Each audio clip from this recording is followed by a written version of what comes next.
down. Okay, it's all right. They're trying to. Fixed. It's okay. It's all right. They're working on it. All right. How we doing? Let's try this again. Testing, testing. 1, 2, 3.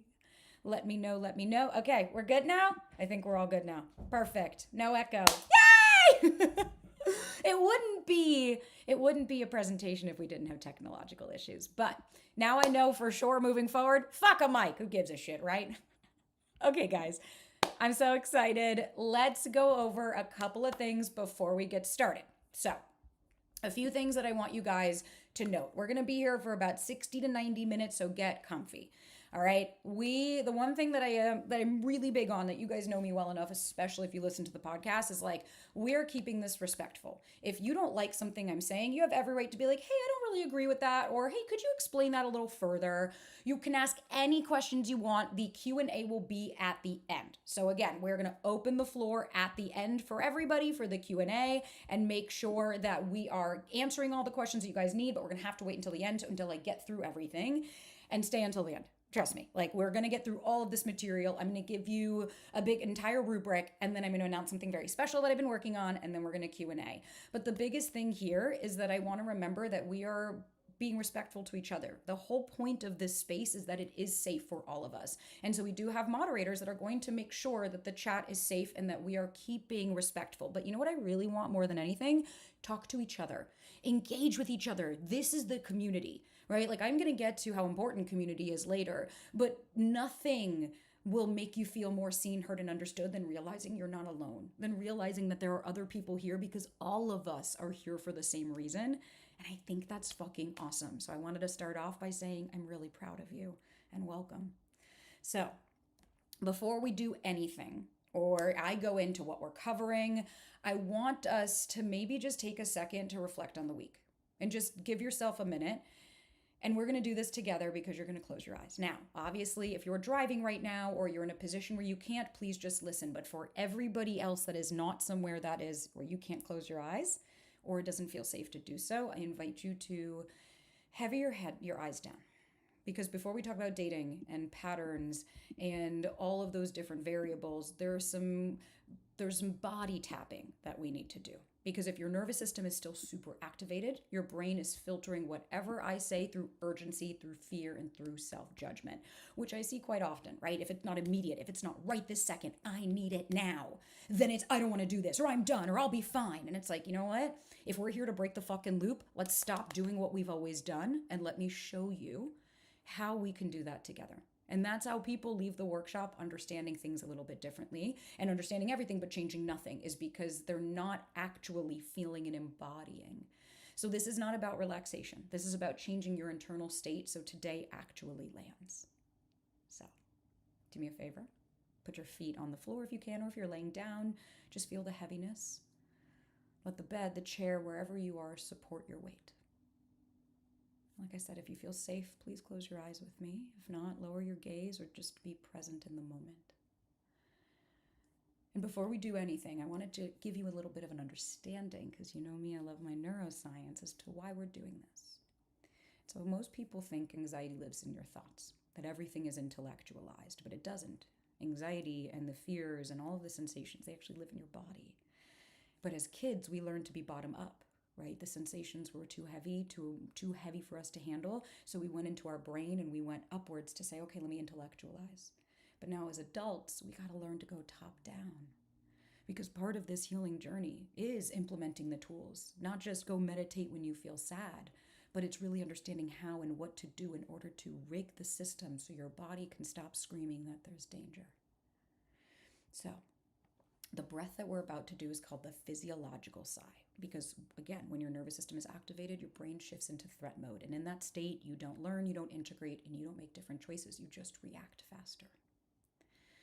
So the physiological sigh is one of the fastest ways to signal to your nervous system that you're safe.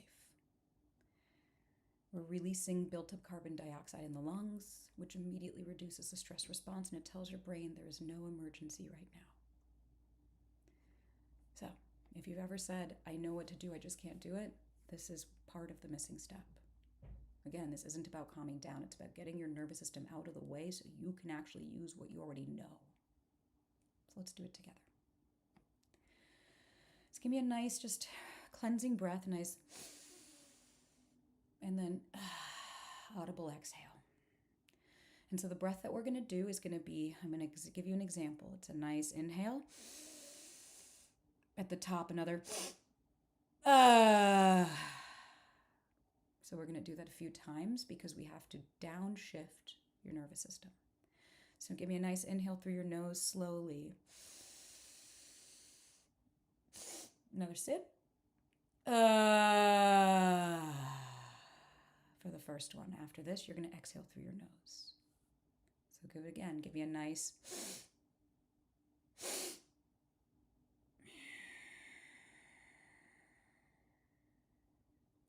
Do that again. And you could do it out of your nose or out of your mouth, whatever you prefer. Give me a nice long inhale. Sip one more.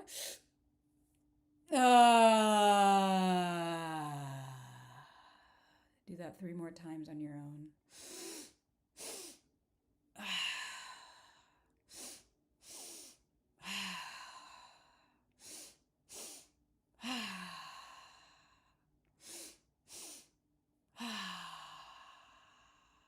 Maybe just pause. Just pause and get back to your normal breathing. And I want you to just, without opening your eyes, just notice how you feel in your body, even after 6 or 7 short breaths. You can keep doing the breath work if you want to do a little bit more. Without opening your eyes, I want you to bring your attention outward. I want you to notice if you can hear any noises, any distinctive sounds right now. Maybe you hear your dog, you hear the cars outside. Maybe you're just noticing some chatter in your brain. Just let your brain know, don't worry, we'll get to that. And I want you to just hear, maybe you hear the sirens, maybe you hear the creaking of your neighbor. Just notice, not create a narrative, just notice. Next, I want you to notice the temperature on your skin. Temperature of the air, feeling. Does it feel cool? Are you feeling a little warm? Just start to feel how that feels on your skin. Now I want you to notice where your body is making contact with the chair, the floor, the bed. Just feeling it under your back, your tush. Noticing where you're supported. And the reason we want to orient is because anxiety lives in anticipation. Orientation brings you back to now. And right now, nothing is being asked of you. No one has to do anything besides be. And for some of us, that's really scary. Now I want you to bring your attention inwards. I want you to start at the crown of your head and scan your way down as if there was a beautiful white light. And I don't try to relax anything. I just want you to notice as you feel it. So you notice any sensations in your face, your neck, your chest, your shoulders. Anything that you're feeling in your body. Maybe your stomach.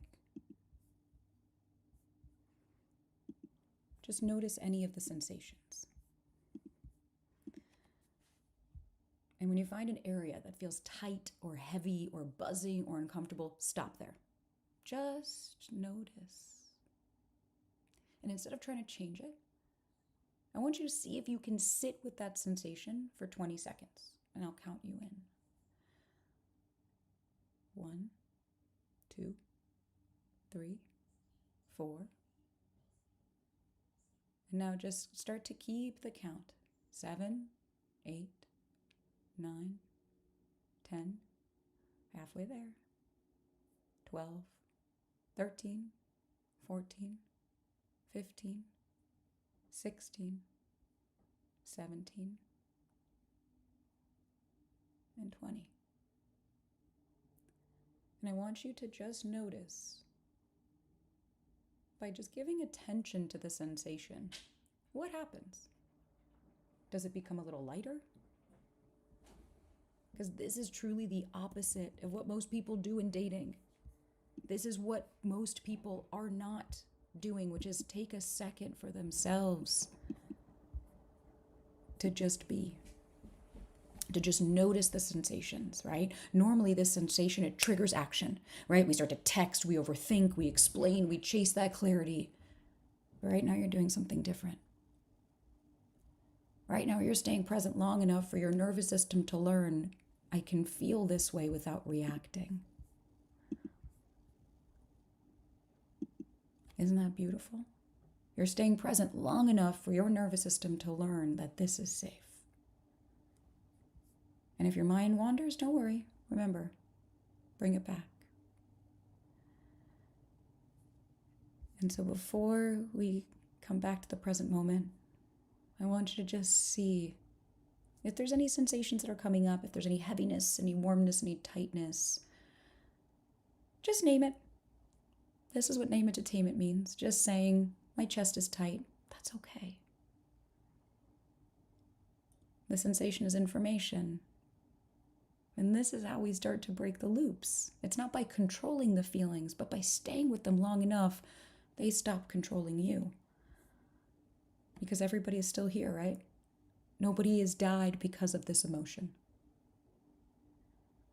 So now giving one nice breath through your nose. And an audible, let it out. That actually activates your parasympathetic nervous system and your vagus nerve. And I want you to just notice how you're feeling from when we started this to where we are now. And even if it's 1% more relaxed, that is huge. And when you're ready, gently open your eyes and come back to the space. And this is the state I want you to learn from. Not urgency, not judgment, but presence.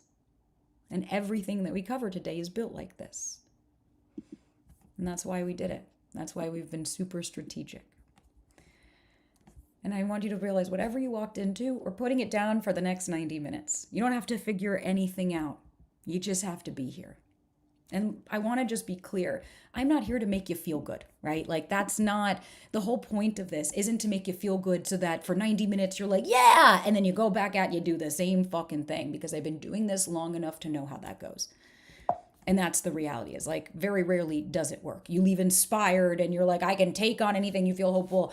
And then tomorrow rolls around, Monday, and you're back on the apps, you're back in the same loops, wondering why nothing changed. Because for a lot of us, that's what I'm saying, that urgency, I need it right now. And if I don't get it right now, then I don't want it. And it's like, but if that's how your dating life is going, we can't be shocked why you're never actually feeling fulfilled, because you're constantly chasing moments, but not actually what it is that you want and deserve.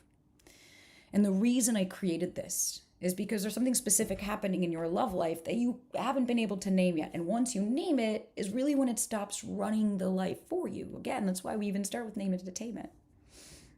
And if you're watching this, you're here for a reason, right? You didn't stumble upon this. Maybe you did and you've already hopped out of it by now. But you're here because something isn't working. And the way that you've been doing things needs to change. So that's what we're going to be doing here.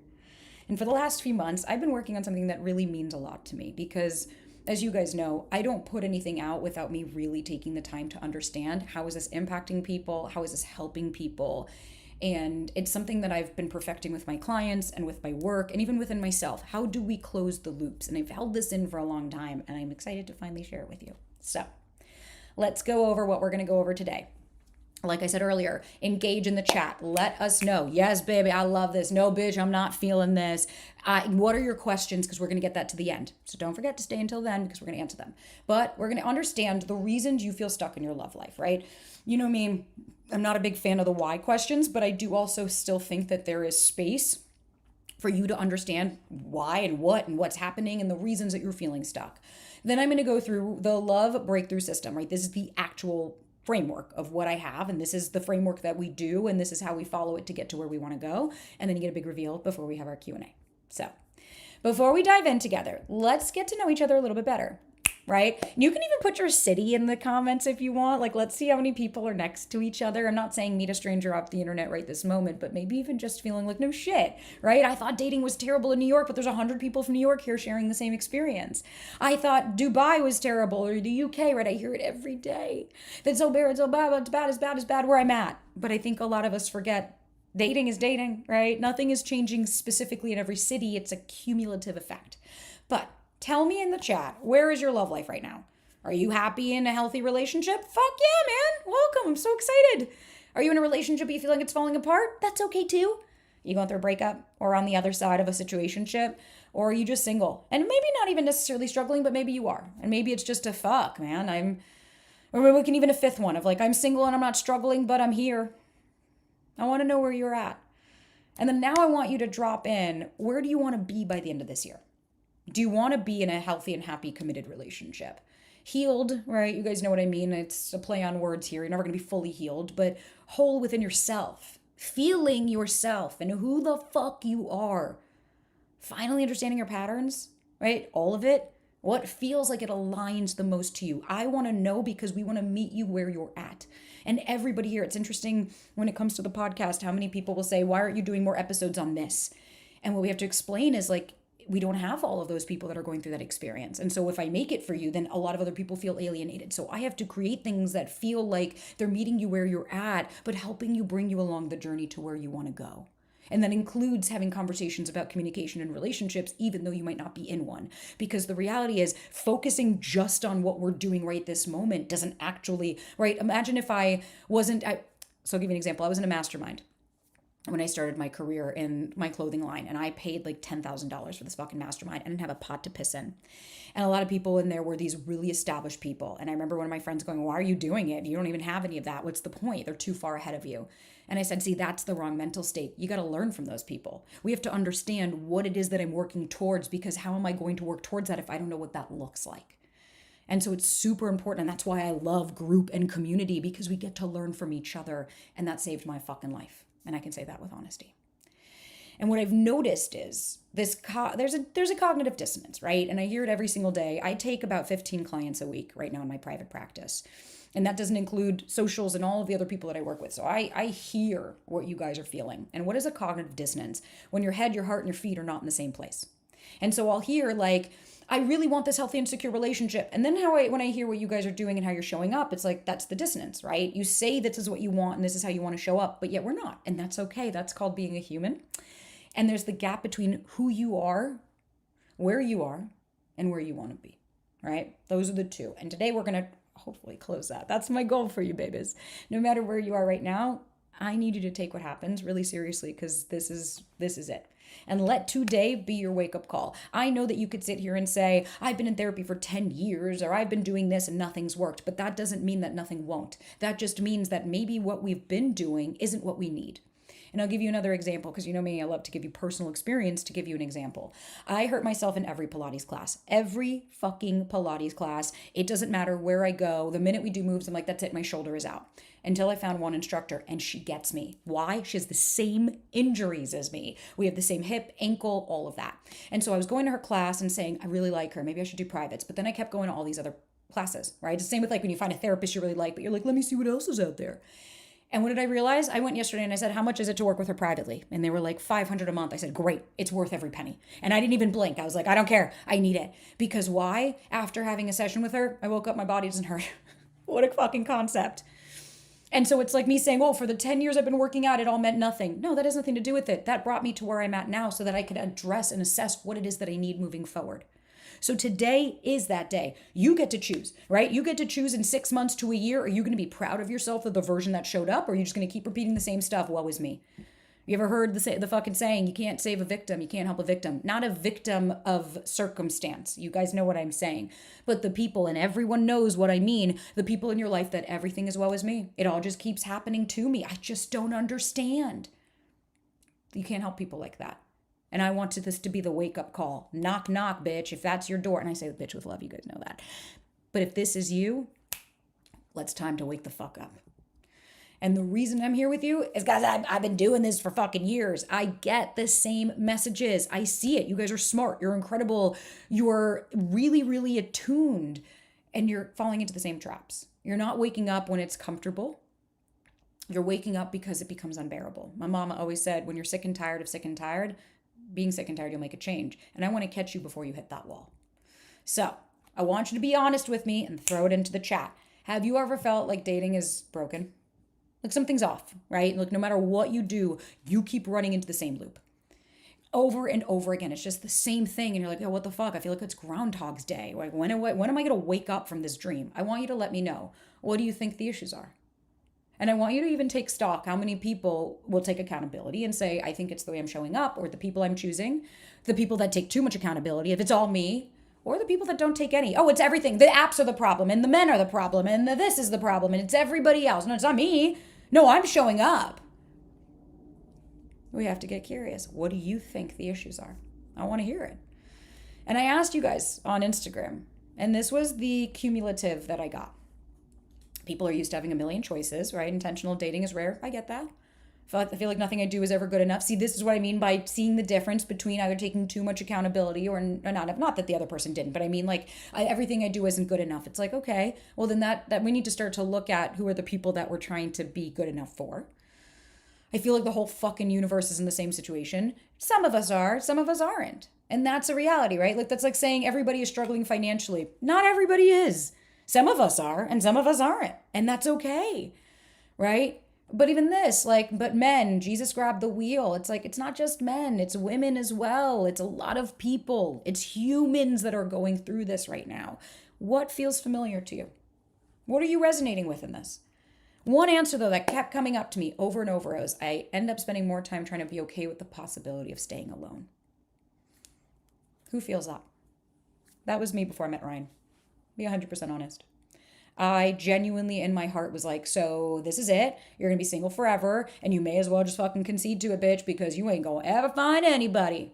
And I remember my mama saying, for now, you haven't met anybody. You're right, Sabrina. And she said, but you could meet somebody tomorrow that changes your life. So why don't you have some fucking faith? And just that shift, I had to drop I'm going to be alone forever and no one's ever going to be with me. And it's like, because you know why? Look at the energy that created. I need them. I want them. And don't worry, we'll go get to that loop. But look what it creates. And behind the answer is what no one wants to say, right? No one's saying out loud, why does this keep happening to me? Why does everyone else seem to figure it out but me? I even said that to Ryan about a year ago after the name change. I said, success is possible for everyone but me. That was a core belief. But it's me. I'm the fucked up one. Everybody else can get it. And it's like, where did I learn that? My family. 100%. My family. And the thoughts are entering your brain for a reason, right? Dating has changed. I'm not gaslighting anyone to be like, what? But your nervous system wasn't built for what's happening, right? The outside world updated, but the internal system didn't. And that's the mismatch oftentimes, right? There are the things we can control, and then there's just the things that we can't. And I don't, you know me, I'm not going to blame everything on the dating app. I'm not going to blame everything on the dating apps because I met Ryan on the dating apps. But what really had to change was my perception, right? It's not going to be like, let me just break this facade for you. It might not be, that you marry the love of your life and your high school sweetheart at 18, right? For most of us that are here, that ship sailed. A lot of the rom-coms that we were taught, a lot of the things that we were taught growing up were lies to us. Think about it even now. As a millennial, right? Whoever is in here that can relate, we were taught if you work really hard, you'll get the family, the kids, the house, the white picket fence, a one person income can take care of everybody. And now half of us can't even afford rent, let alone thinking about having kids and a family. What the fuck? And if we have kids, you're like, woof, good Lord, Jesus take the wheel is right. And so what we have to look at is what has actually changed that's within our control and what has changed that's without. Our phones, not helping the fucking situation. And I'm not telling you any of this to make you feel comfortable or better, right? And especially not for an hour before you fucking hop off this live and then you go right back into it. I'm telling it to you because if you keep operating this way, the way you've been operating, you're going to keep getting the same results. It's the same exhaustion, the same disappointment. That's trauma, right? We always hear insanity is doing the same thing, expecting a different result. That's trauma. That's what trauma does, is we do the same thing and say, but why isn't it working? Why isn't it working? Until we have to do something different. So let's talk data. You guys know me. I love it. Let's talk about the broken system. So dating apps absolutely can impact the way that we show up. And the reason being is because I think a lot of us, and present company was included on this, the expectations that we put onto these dating apps are wildly unrealistic, right? I'm going to meet the love of my life and everything. You might, Or you might meet people that aren't for you. That's the same as going to a bar. When you go out with your friends or you go somewhere, do you walk in being like, I have to meet the love of my life? I hope not, because that's going to be really disappointing. Instead, you're like, I don't know, let's see if I meet somebody tonight. And if not, well, this was fun. I'm glad I came out and did something. And so the way that the dating apps are designed, yeah, they're trying to keep you on, design to keep you on. The casino always wins, but it's how we use it, because some people can still win. And so we're seeing that dating apps are causing a serious burnout, and I get that. And now with AI, fuck, it's getting worse, right? I every single day I am approached by a new AI company of, we help people figure out what to say in dating. This AI machine is going to tell you how to say that. Everything is, we're going to just do it all for you. And so I get people, I actually had a client who helped me, I helped him make his profile. And I sat there and I said, okay, here, I'm going to send you a rubric of everything that I would. Then we had the next session and he said, I don't understand. Why am I not getting the matches I want? Why aren't they going out with me? I said, what's going on? So he shows me. And there was one that stood out. And I said, first of all, I looked on his profile and I said, wait, you took what I said verbatim? And he was like, well, it was easier than putting into ChatGPT. But then it was all this intellectual, right? That's this depth and this heart. But then he would message girls, you're pretty. Ooh, let me take you out for a drink. And then even a girl said, I don't understand. There's so much depth in your profile, but this is the messaging you're sending me? Because AI is making things feel even more disconnected. There are AI cafes where you can go on a date with a fucking computer and have your phone sitting in front of you, and that's your date. So we wonder why people are feeling disconnected, because our cell phones have become intimacy. We are replacing what they text me all the time and this, but yet we don't understand that that's not actually connection. It's the same way with AI. It's the same way with AI. Same with AI therapy. I will tell you, a client of mine came to me and said that he told his partner, I don't feel like you're supporting me. It doesn't feel like you're listening to me, and I don't necessarily feel heard. And her response is, I'm not your fucking therapist. And by the way, I asked ChatGPT if I should and need to support you, and it said that I'm just enabling you and that you need to grow up and be more in your masculine. AI is not there to help you. It is there to go based on, it's prompt driven. So if you ask it, am I being too much? It's going to use the way you say it to answer it. And that's why AI is now creating even more of a division, because we've lost our own sight of self. Did you also know that the more we go to ChatGPT, the less we're using our prefrontal cortex, which is why Gen Z is the first generation in history to not be as smart as the one before them? That's pretty fucking crazy how many people are relying on this to be their personality. And then we wonder why we're feeling disconnected. Right? We have this broken system. It's an epidemic of just wildly emotionally unavailable people. The people that are emotionally available, truly, that show up in that way, that have the ability to sit in the discomfort, that have the ability to challenge their thoughts, that show up differently, can find partners, right? Because we know it doesn't need to be the most perfect person in the world. I'm not looking for any of that. But when we consistently, by the way, have a pattern where you're just always dating emotionally unavailable people and you can't understand why, we got to look at ourselves as well, because a part of us is emotionally unavailable. Because if we weren't, we'd be taking up the space. We'd be walking away a lot quicker, right? And that's okay. I was part of that. I was in that dating pool for 5 years, so unavailable. I fucking didn't know which way was up or down. And so that's really the system that we're dealing with right now, is like the two sides of the coin. And then the old advice, my God, right? There was a coach on TikTok that says, if you shouldn't kiss for 3 months. And you're like, what Pollyanna bullshit is this kiss? Fucking talking about it. I kiss 4 people a year then? Like, this is stupid.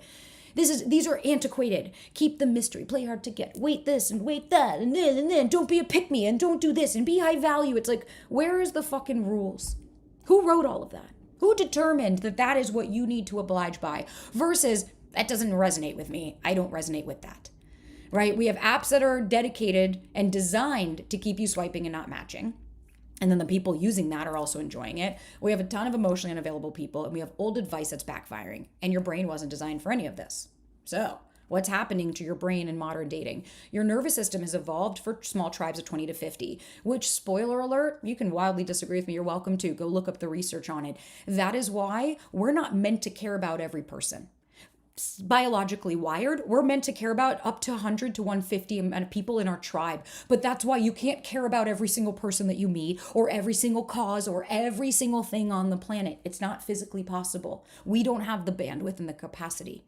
But now you're processing thousands of faces on an app. You're getting rejected by strangers you've never even fucking met, or maybe you've had one date with them, and living in this constant uncertainty.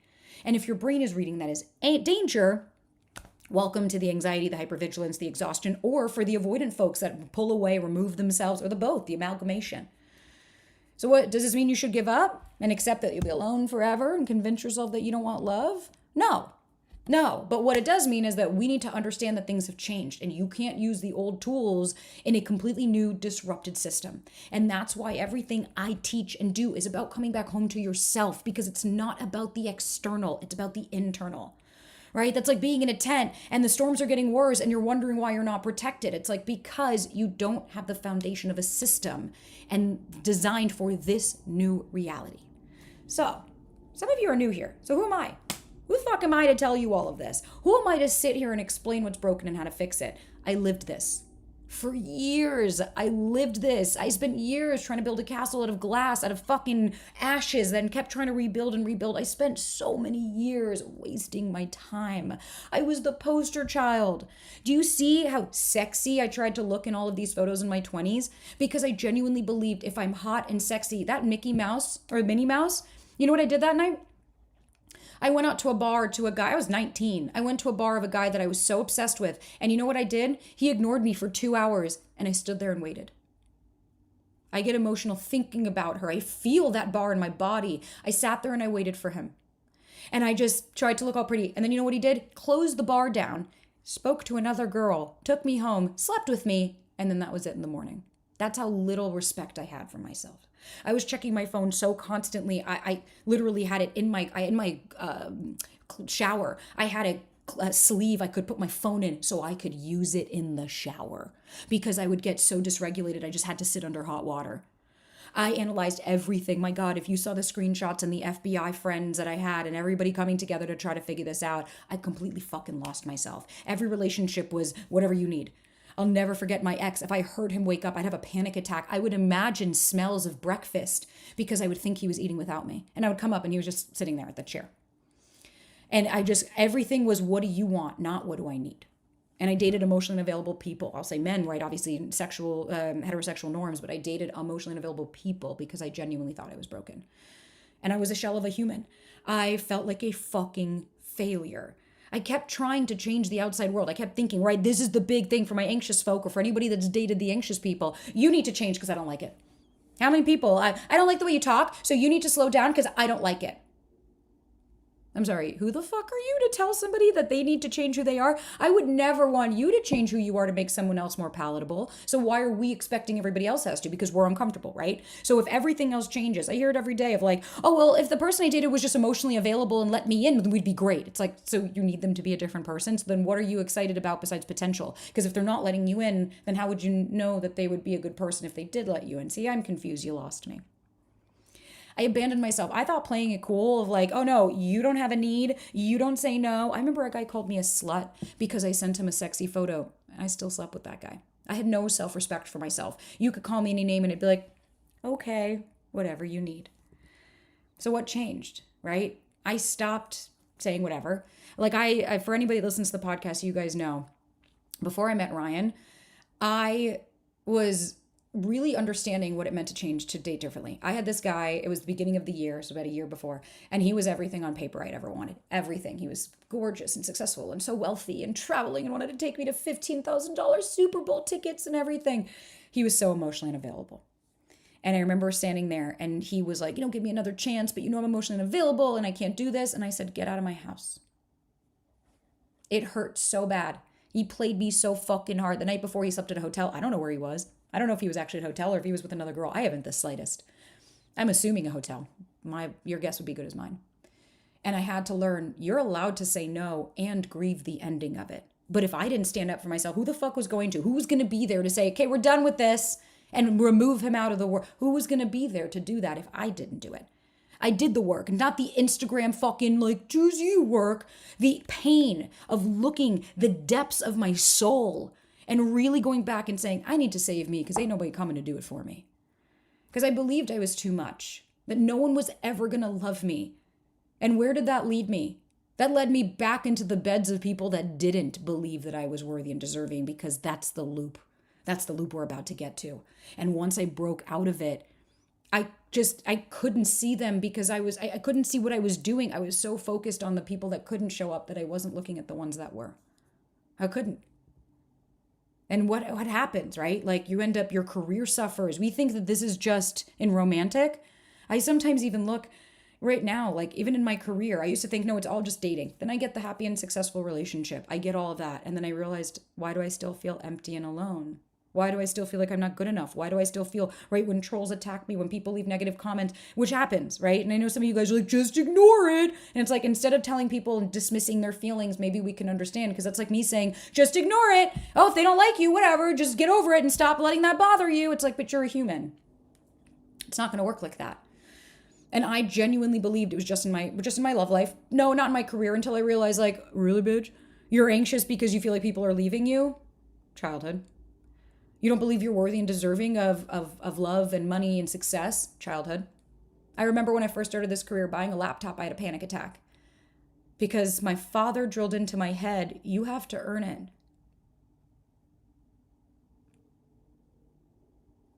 Who are you to just get it freely? And you never know when you're going to lose it, so don't do too much because you don't get to be happy. And so I learned to fantasize. I learned to create things that didn't exist because it saved me from having to face the reality of where I was, which was unhappy and miserable. Even this morning in my meditation, it said, think of a time when you were happy, and I couldn't. The only time it brought me was my walks with Clem and my life right now. Because it scares me how happy and full of joy that I am right now. It scares me how well my relationship is going. It scares me how much you guys love me, because sometimes that makes me feel, am I going to let you down? But not even just you, me. Am I going to let myself down? And that's why I show up every day, because I refuse to. I refuse to let you or me down, because that's doing the fucking work. Your career is not going to be the only thing. You'll have your friendships that suffer. You notice that you start, I wipe away some tears before they fucking ruin my face. Your friendships will start to suffer. You start to realize, like, why didn't my friend text me back? Oh, it's been 6 hours. Oh God, did I say something? Are they mad at me? Fuck, did I say something wrong? We start to sit in that. Your health. You guys have heard me on the podcast, but I'll share it with anybody. If I didn't take care of the physiological side of my anxiety, I wouldn't be here, because you start to have poor sleep. You're dysregulated. Like, the number one, you want a quick fucking hack on how to start to feel better? Get off your fucking phone an hour before bed. Just an hour. I'm not saying forever. Do not scroll in bed. Do not, make sure you're looking at your blood sugar. And when you wake up, at least do 10 jump squats to move some cortisol before you grab your phone. That will change the game. Get 8 hours of sleep without grabbing your phone to see if someone texts you, if you want to start to see how your life will change. We have to do things that support our nervous system at a fundamental level. Humans were literally wired for connection. Did you know that loneliness is harmful to your body, just as harmful as smoking 15 fucking cigarettes a day? Social isolation increases your mortality risk by 26%.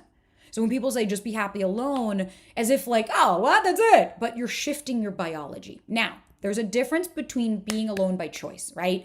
I'm not saying you should never be alone. Of course, that's not realistic. You should, right? Being alone is beautiful, and it's an incredible journey. But you're making a conscious choice to say, listen, I have a full life. I've got friends. I've got family. I've got a great career, whatever, right? I've got things that I really love. I've got hobbies. I've got things that are for me. And I want to make sure that I'm finding the right person, right? That's a beautiful, that's a regulated choice versus I'm never going to find anybody. I'd rather be alone. Being single is easier. It's like, nah, that's just avoidance. You're avoiding being uncomfortable. We don't have the tools, and that's okay. I will meet you where you are, but I'm not going to not call it out for what it is. Your body knows the difference. Your body keeps the score. And that's what creates a loop. It's a pattern that keeps running on repeat. And until the loop is consciously rewritten, it will keep pulling you towards the same people. Someone who embodies all your unresolved issues and wounds. Someone who feels like home, right? Repetition, compulsion. We keep going after. Notice the patterns. I keep dating the same type of people. I keep having the same result. It doesn't change. Well, then what's going? Nothing changes if nothing changes.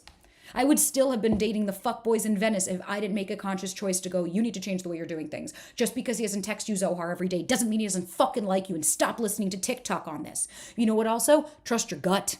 I learned to listen to myself and say, just because he doesn't text me, what else is he doing? Versus like, oh, I'm just going to excuse bad behavior. That's not what I'm saying. Right? We need to start to look at, let's talk the loop. Right? Let's talk about what does the loop actually look like. So the first thing is attraction to chaos, right? We've all been there. I want you to think about the last time you were scrolling on a dating app and you got a message, or somebody you met out and you're like, oh my God, this person's so fucking sexy. You get this like core feeling of like, this might not work out, but I don't care. I'm going to do it anyways. That attraction to chaos. Oh, I don't know. They're mysterious. They disappear. The situationship that comes in and out, right? Or the grandiosity of like, oh, they're so sexy and they're so attractive and they're so mysterious, right? When we make this decision based on one date, immediate, then we start to have, what happens? We go from, I'm fine, I'm good, I got this, right? Dysregulated, and all of a sudden, we have to remember, your brain is going to try to conserve energy the most it can. So how is it going to conserve energy, right? Nicole Vignola, who I'll share something exciting about her after, did a video recently about overthinking. And she said, overthinking is because your default mode network is on high alert and it takes more energy for you to challenge your thoughts than it does to go to the baseline. That's why we have to do things that give us energy. That's why we have to do loop interruptions. That's why we have to do the fucking work, because if you just leave it to your brain to go subconscious, it's always going to revert back to safety and what you know, because that is the trap. That's what your brain is trying to keep you safe. So then what happens? You start to feel this, and instead of just sitting in the discomfort and practicing your tools and saying, listen, if it happens, great, and if not, we start to go into the chase, the anxious, the pursuit, right? Maybe it's overthinking. Maybe we're chasing them. Maybe we're begging them to see when they want to hang out again. Maybe we're texting them good morning every single morning. We're noticing how long in between every single fucking thing, right? And then that's when we start to go into the like, I'm going to self-abandon. Right? Then we go into self-abandonment where you start to lose yourself. You try to be perfect, right? I've heard this all the time. If I remove all of the obstacles that they're going through, then we won't have any reasons we can't be together. So that's overperforming. That right there, that's overperforming.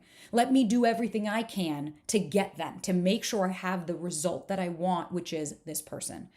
And then maybe we say yes when we want to say no. We don't set boundaries. I'm scared I'm going to lose them. I don't want to be too much. And then you crash and burn. Every time. Your nervous system is like, hey, I can't fucking do this. I'm exhausted. I'm depleted. I've got nothing left. And we feel like we're numb, right? And I hear this all the time of like, I went from anxious to avoidant. It's like, no, you went to dorsal shutdown. Your nervous system could not handle it, and it started to shut down even more. You're not just vacillating between attachment styles. That's not how they work. And that's what I hope that you guys really hear when I say, like, this is a spectrum, but it's not like where you could just keep flipping and flopping between all of them like that. And then we need to start to look at how honest we're being about what we're doing. And then we go into this temporary healing. I got this. I'm never going to go after anybody like this, because we get myopic of like, okay, well, I'm never going to date somebody who doesn't text me every single day. And you're like, oh my God. Is that what it is? That was the lesson that we learned from this? Right? Or like, I want to have somebody, I need the spark immediately. I didn't feel the spark. We start to take the wrong messages, and then the loop keeps happening. We keep happening, right? Like I said, if you keep going after the emotionally unavailable people, that's because at some point in this loop, specifically the self-abandonment part, you're not taking up space and being there for you. So then we can't be surprised when you're not having the hard conversations, when you're not saying, hey, I don't appreciate that. That was disrespectful. Why would you say that to me? When you're not saying, hey, so what are we doing here? What are your intentions? When you're not saying, hey, can I share something with you? This bothers me. When we're not being honest with ourselves, I don't like that behavior. That makes me feel icky. This is all really important, and this is part of the loop that we keep fighting on. And this pattern becomes your drug, because this other person becomes a drug. Dopamine is one hell of a fucking thing. We start to become conditioned, and we become beholden to that feeling. And your subconscious takes the wheel, and it drives you towards the same situations over and over again. Why? Because it reconfirms your core beliefs. If you think you're too much, you will keep dating people that reaffirm that you are. Why? Because think about it. Pattern. Let's go back to here, the loop. I'm really attracted to this person, so I don't want to be too much. I'm not going to be too anxious. I'm not going to do all of that. Then we go into the self-abandonment. Then what happens? You're like, but why aren't they committing? Then you maybe after 7 months have the conversation with them, and then they tell you that they don't want that. There we are. And then we keep, why do I get the emotionally unavailable? It's like, because look at how we're handling it. It's not your fault, but it is our responsibility on how we show up and who we allow in our lives. I can't control them. I can't control that they're being unavailable to me. I can't control that they're treating me like shit. But you know what I can control? What I allow. How I show up for myself. How I speak to myself. That's important. So, $1 million question. How do we change it? How do you rewire yourselves to become someone who naturally attracts what we actually need instead of our trauma response, right? I gave you the why you keep doing it. It's familiar. It's a pattern. This feels like somewhere along the way, someone taught you this. And I've had my fair share of clients where when I ask them, they're like, no, everything was perfect in childhood. Everything was great. Everything was fine. Everything was okay. And then when I really start to get to the nitty gritty, I'm like, wait a minute, you didn't tell me that your mother used to say that when you were a kid. No wonder this feels like home to you. No one taught you that, right? We have to understand the different aspects of it. And we're going to get to that in a minute. But for years though, through my one-on work, I've seen it change. Look, guys, I got my first wedding invite.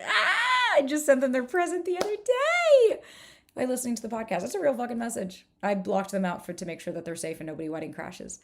But I cried. I cried when I saw that because I was like, holy fuck, it works if you work it. It works if you fucking work it. I've seen it. I have witnessed it with my own eyes. For people that have worked with me that are like, I'm handling things differently. Even if it doesn't mean that they're in this amazing, perfect relationship right now. It's like that's not the point. The point is I feel good about myself. I don't chase external. I'm feeling like I'm home. And that's fucking beautiful. So I built a system. One that creates an environment where change can actually happen instead of us feeling ready. Because baby, if you're waiting to feel ready, So let's talk about the 3 stages. This is the system. This is it. They're sequential. You can't skip ahead because each one builds on each other. So this is the love breakthrough system. We have a 3-stage process. The first stage, we have to break through within. The second stage, we have to securely date with our blueprint. And then the third stage, we go from attraction to commitment.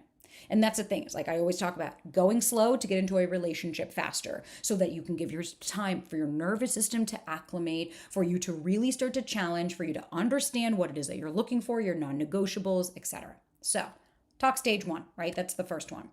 So from stage 1, we have to break through within. And that is moving from anxious and desperate into grounded, more secure, more emotionally regulated. So in this stage, what we really want to try to understand is why you love the way you love. Which is kind of what we did. Where did I learn this from? What's coming up for me? What is your nervous system and why chaos feels like chemistry? Or I need the high, I need the spark, I need this. And I just, I hear it every day. I haven't met anyone like them in so long. It's like, don't worry, you probably have. They're emotionally unavailable. Don't worry, you'll meet plenty. Don't let that be it. I would say self-sabotage because you guys understand what that means, but these self-protection patterns that are running in the background, right? How old do I feel? What part of me is doing this? What does it think it's protecting me from? Because then we become that earned secure, right? It's a skill. It's not just given to you because you're like, well, I've been in therapy for 10 years. It's like, okay, we need to rebuild through self-trust. And first, making this slide made me cry. Because when I look at her, I don't understand how anybody could have hurt her. How could anybody have hit her and said that she's an idiot and that she's stupid and that she's a piece of shit? I don't get it. But that was programmed. That my dad, he didn't do it because he hated me. He genuinely thought he was a good father. Even now, if you talk to my dad, he believes he's like, oh, I'm a great dad. I was always there for you. And I'm like, oh, okay. And so a lot of people have asked, oh, have you talked to your dad? You must have moved on from it. Never. He won't have a conversation with me. The last time he called me a fucking moron and walked out when I tried to say, but Dad, you hurt me. To this day, he's never watched my content. He sees it on Instagram. He'll give me a like. He's never watched my podcast. He doesn't know what I talk about. He doesn't want to. It's not because anyone's hiding it.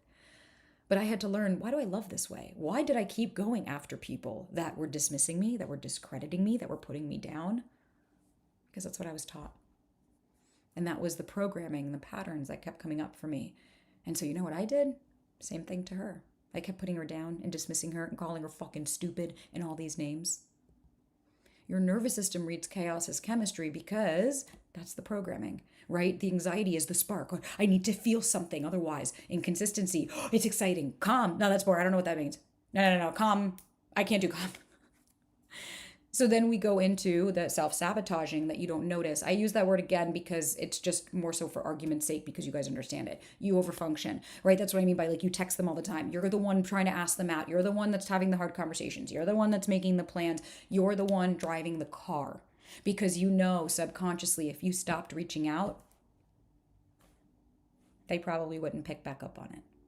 You're testing, right? Creating that drama. I have been there. Don't even try and act like you haven't either. Where it's just like we do the protest behavior of like, fine, then I'm fucking done. Or fine, then I'm not going to text him for 2 days. Nah, nah, nah. Or we do the like, fine, then we should break up. Or like, maybe you should go find someone else. We do things that test the other person to see if they still care about us. We perform. We're not being ourselves. We're not being authentically in our body. It's, I don't want to text them too much. I don't want to do this. I don't want to do that. I want to play this. I'm not going to text that. We do everything because it's, if I move this chess piece, how can I get them to fit? I hear it every day. I don't want to say anything because I don't want to push them away. Well, then you not saying anything is the reason that this person's benefiting. Because if it pushes them away, then awesome. I'm glad you opened your mouth. And oftentimes we'll push away people when it does feel real. Either by removing ourselves, by starting to get inconsistent, by starting to say, I'm just not feeling it, right? Or we start to get overly anxious, where everything becomes the end of the world. Why didn't you call me? Why didn't you text me? We start to push people away. Ow, sorry. And we have to even stop and say, what is mine to own? What is mine to own? If you do it once and you're a human, that's fine. But if it's a pattern where like, I'm sorry, I'm gonna say this with love. Not you guys, I don't know if anybody in here does this, but I've gotten messages from people where I'm like, dude, if I even received one of these, let alone 7 of these, I would have been out. And that's the reality. Not everyone is avoidant. Some people are healthy and secure going, that's not stable. No, thank you. You are screaming at me and calling me names and calling me all this because I didn't call you back or I didn't text you back in an hour? No, thank you. Because then it was what happens. The person doing that can go, see, knew it. See, they knew it. They were full of shit. And it's like, no. You didn't allow them to even come close to you. You were a self-fulfilling prophecy because you acted like a fucking tyrant and then wondered why. Because they're not your parents. They don't have to stick around. I had to learn that because I used to do that. I would fucking text incessantly. I would act like a goddamn fucking psychopath. And then I'd wonder, like, see, they leave me. And it was like, bitch, no, grow up. For me, that was a me thing. Now, I'm not saying you. So after step 1, once we identify, we have to understand, where did I learn this behavior from? How old do I feel? What's coming up for me, right? Like, is this a pattern? Is this something that feels familiar? Once we start to understand that, then we can start to say, I can see the pattern clearly, right? I can understand it. I understand why I'm chasing the intensity. I can see how I'm getting in my own way. I actually feel calmer and safer in love. That is the goal. Once we understand it, right? And that's the first step. Understanding it also means we need to embody it. That's why I led you through breath work when we started. Because so many people, I don't feel better. It's like, do you know how to sit with yourself for a minute and let yourself feel? Jill Bolt Taylor, it takes 90 seconds for an emotion to run its course. But every time this narrative starts, we restart the clock. And that's why the first step is so important. We have to understand, where did I learn this from? How old do I feel? What's coming up for me?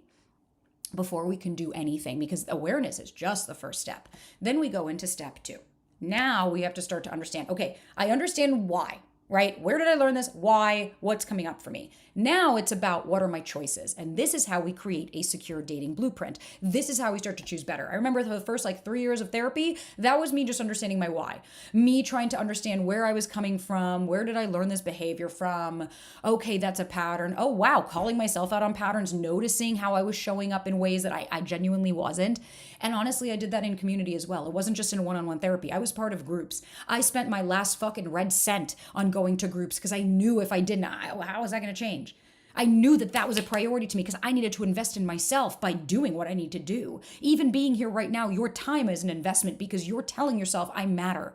I am worthy and deserving. So now how can we take that a step further? So once we're in step 2, we got to start to understand how to spot this person early, right? Green flags versus performative and performing red flags, right? And before we start to say, oh yeah, no, they don't text me every day to red flag. It's like, is that? Or is the red flag that they won't leave you the fuck alone in the first month, that they want you to meet their friends and family, or that they're being super inconsistent? We have to start to understand, how does this feel in my body? What's coming up for me? Do I like the way I feel? Do I feel supported? Do I enjoy this dynamic? Am I actually into this person, or am I here just because they're choosing me? Right? Is this validation, or am I actually into them because they like me? What are you actually looking for in the first 1 to 3 dates? What are the real conversations you need to be having? You guys will ask me all the time, like, what do I ask? And I'm like, I don't know. You tell me what matters to you. What matters to you? What means something to you? Start to ask those questions. So I want you to take a minute and start to add in the chat. Like, let's start again. Let's get back to each other. I want you to look here and tell me, where do you fall into? Who do you play, right? For me, I was a bit of the therapist. I was the rescuer. More so, those were my two, right? The cool friend, or you were the one that like, no matter what they want to do, you're sure, I'm in. Even though you like very clearly don't want to go out at midnight, but you are scared because if you don't say yes, you're worried that they're going to be mad at you. That's okay. There's nothing wrong with you. I hate to say it. I mean, I would love to say it, but I hate to say that you learned it somewhere. It's okay. I learned that from my mama. Are you the therapist that you're always there for everybody, but yet who's there for you? Or the rescuer, the one that's just, I'm saving the day. It's okay. I'll give you the money. I'll come in and I'll make the plans. I'll do everything to make sure that your life is easier. Are you parentifying them? Or you're the one that has to be like, I'm calling them out on their shit constantly? Or are you just the trophy? I'm just pretty. I played trophy as well. If I was just hot, then they would like me, right? They don't need anything else. Boy, was I wrong. That was because that was my dad. I want to know where you fallen. But I want you to know too, and give you permission that you don't have to perform to be loved. You get to be yourself. You get to be authentically you, and that is more than fucking enough. So, what does secure dating look like? It means pacing intimacy, and it doesn't have to just be physical intimacy, whether that be emotional intimacy, soul, whatever it is, becoming intimate with somebody. Me and Ryan fucked on the first date. This is not what this is about. But you know why that didn't impact everything? Because I left going, if I never see this guy again, that's okay. He doesn't owe me anything. I'm an adult that made a choice. What makes me think he owes me something? I'm allowed to walk away as well and say that I don't want that. Doesn't mean that he had to. Here's a spoiler alert. You're okay to decide that you don't want them to. You're allowed to decide that and say, this doesn't work for me. Right? We texting without things, texting rules and all the bullshit. We're staying grounded when you really like them because that's part of being secure. When you're securely dating, again, you're saying, I am choosing me and I'm seeing if I choose you. So once we're in stage 2, once we can understand what are my non-negotiables, what are my boundaries, what did I used to accept that I'm no longer willing to, now we go into, I'm not chasing anymore. I'm not doing this bullshit. I'm done. I know how to recognize the right person sooner because I know what it is that I need, not just want.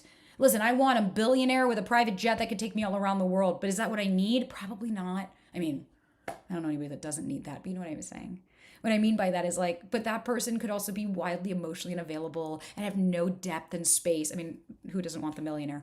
But that comes with a price. Nothing in life is free. It seems nice, but that doesn't mean that they might be the person that you need them to be, and that's okay too. And the whole point of this is that once you start to understand what it is that you actually need and start to grieve the people that don't align with that, you can start to date without spiraling because you're saying, I want you in my life, but I don't need you in my life because I've understood where that little believes that they need other people. Like, spoiler alert, if you're freaking out and you have panic attacks and you can't sleep, eat, and everything because this person isn't in your life, they haven't called you and it's been 2 years and you can't get over them, this has nothing to do with them. Nothing to do with them. How could it? Who is this person to dictate that much of your fucking life? And then you want to come and tell me it's because of them? Remember, we're going from do they choose me into do I choose them? So let's give you something. Get your notebooks out, babies. Or you can write it into the chat too. Let's start to be like a little bit more introspective together, right? So whenever you're spiraling about someone, before you do anything, I want you to ask these quick 3 questions. And if you like someone right now, answer them. In the last 2 weeks, have they initiated contact without me prompting them? Be honest about that. Oftentimes we try to do the like, no, I don't know. And it's like, no. I want you to get honest here. In the last 2 weeks, have they initiated contact without me prompting them? And has that satisfied my need? When I've expressed something I need, even small, did they acknowledge it? Were they like, oh, yeah, absolutely. Thank you so much for telling me. Or did they make it like it's the end of the fucking world because you asked for something? And do you feel more or less like yourself around them? Take a minute. I'm going to give you a minute to kind of answer this and to think about it. And I just want you to kind of just give yourself some actual thought. And maybe challenge your thoughts of like, man, actually I thought for a while that this is what I need and it's not. And that's okay too. You're allowed to make that choice. So 2 or more no's, data is worth sitting with. That's why we do this. That's why we are making sure and checking in on how we feel, right? So while we're doing that, I want you to pause for a minute. Put your feet back on the floor. Hand on your heart. Long inhale. And then exhale. Now we're going to do a couple breaths together. Give me a short inhale and then a longer exhale. One more.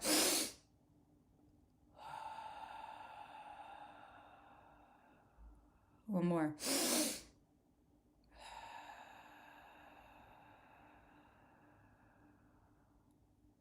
Now notice your body.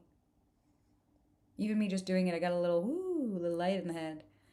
Started to feel any of the physical sensations. You don't need to analyze it. I'm not sitting here being like, oh, this is anxiety. No, wow, I felt it. I'm in my body.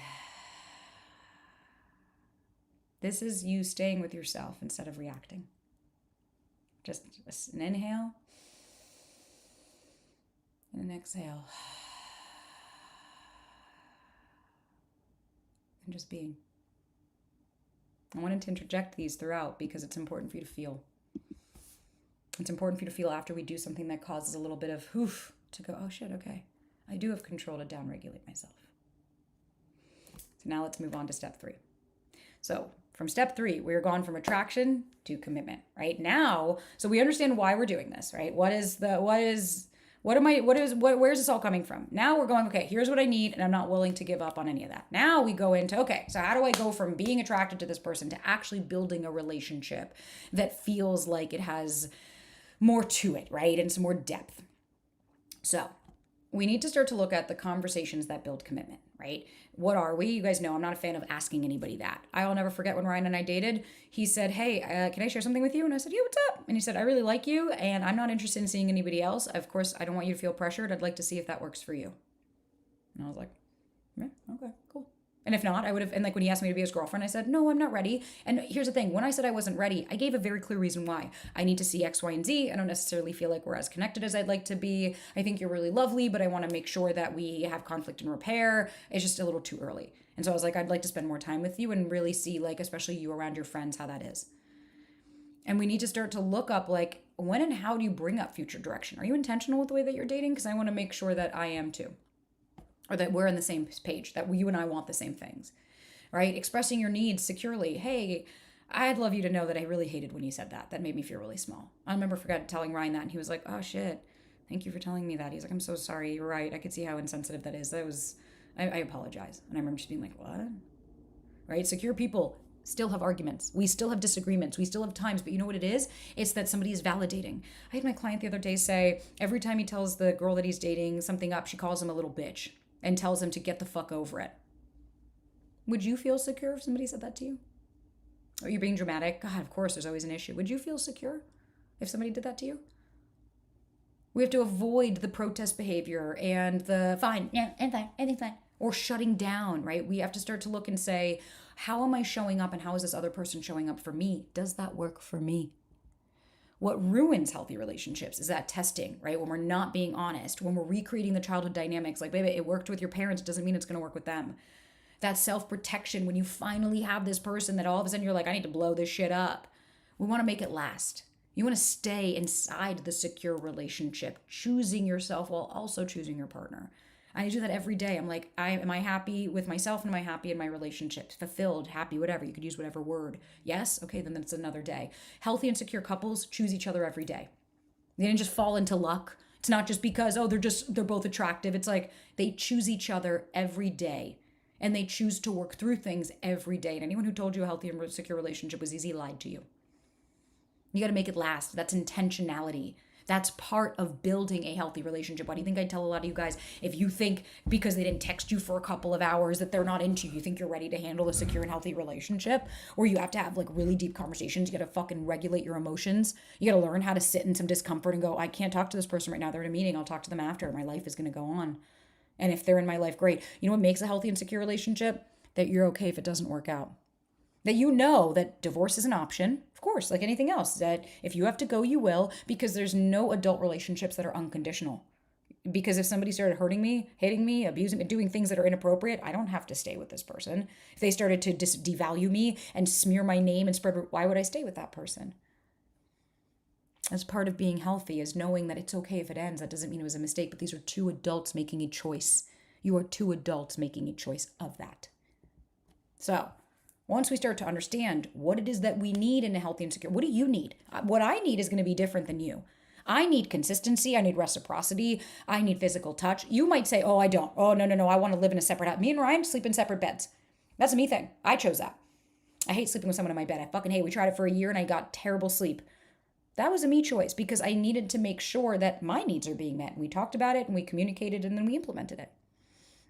Because I wasn't scared of losing him. I was more scared of losing myself by not speaking up, by not having the hard conversations, by not saying, hey, what the fuck are you talking about? That's bullshit. That's rude, right? You can communicate without fighting. You can tell somebody how you feel.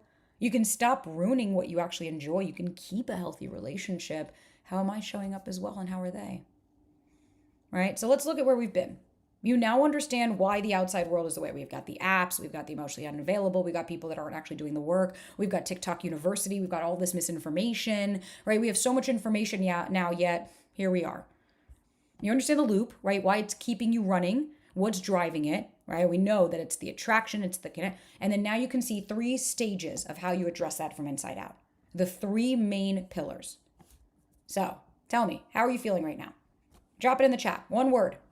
Fucking great, sad, happy, excited, ready, confused, anything. I'm here for all of it. I want to know what's true for you.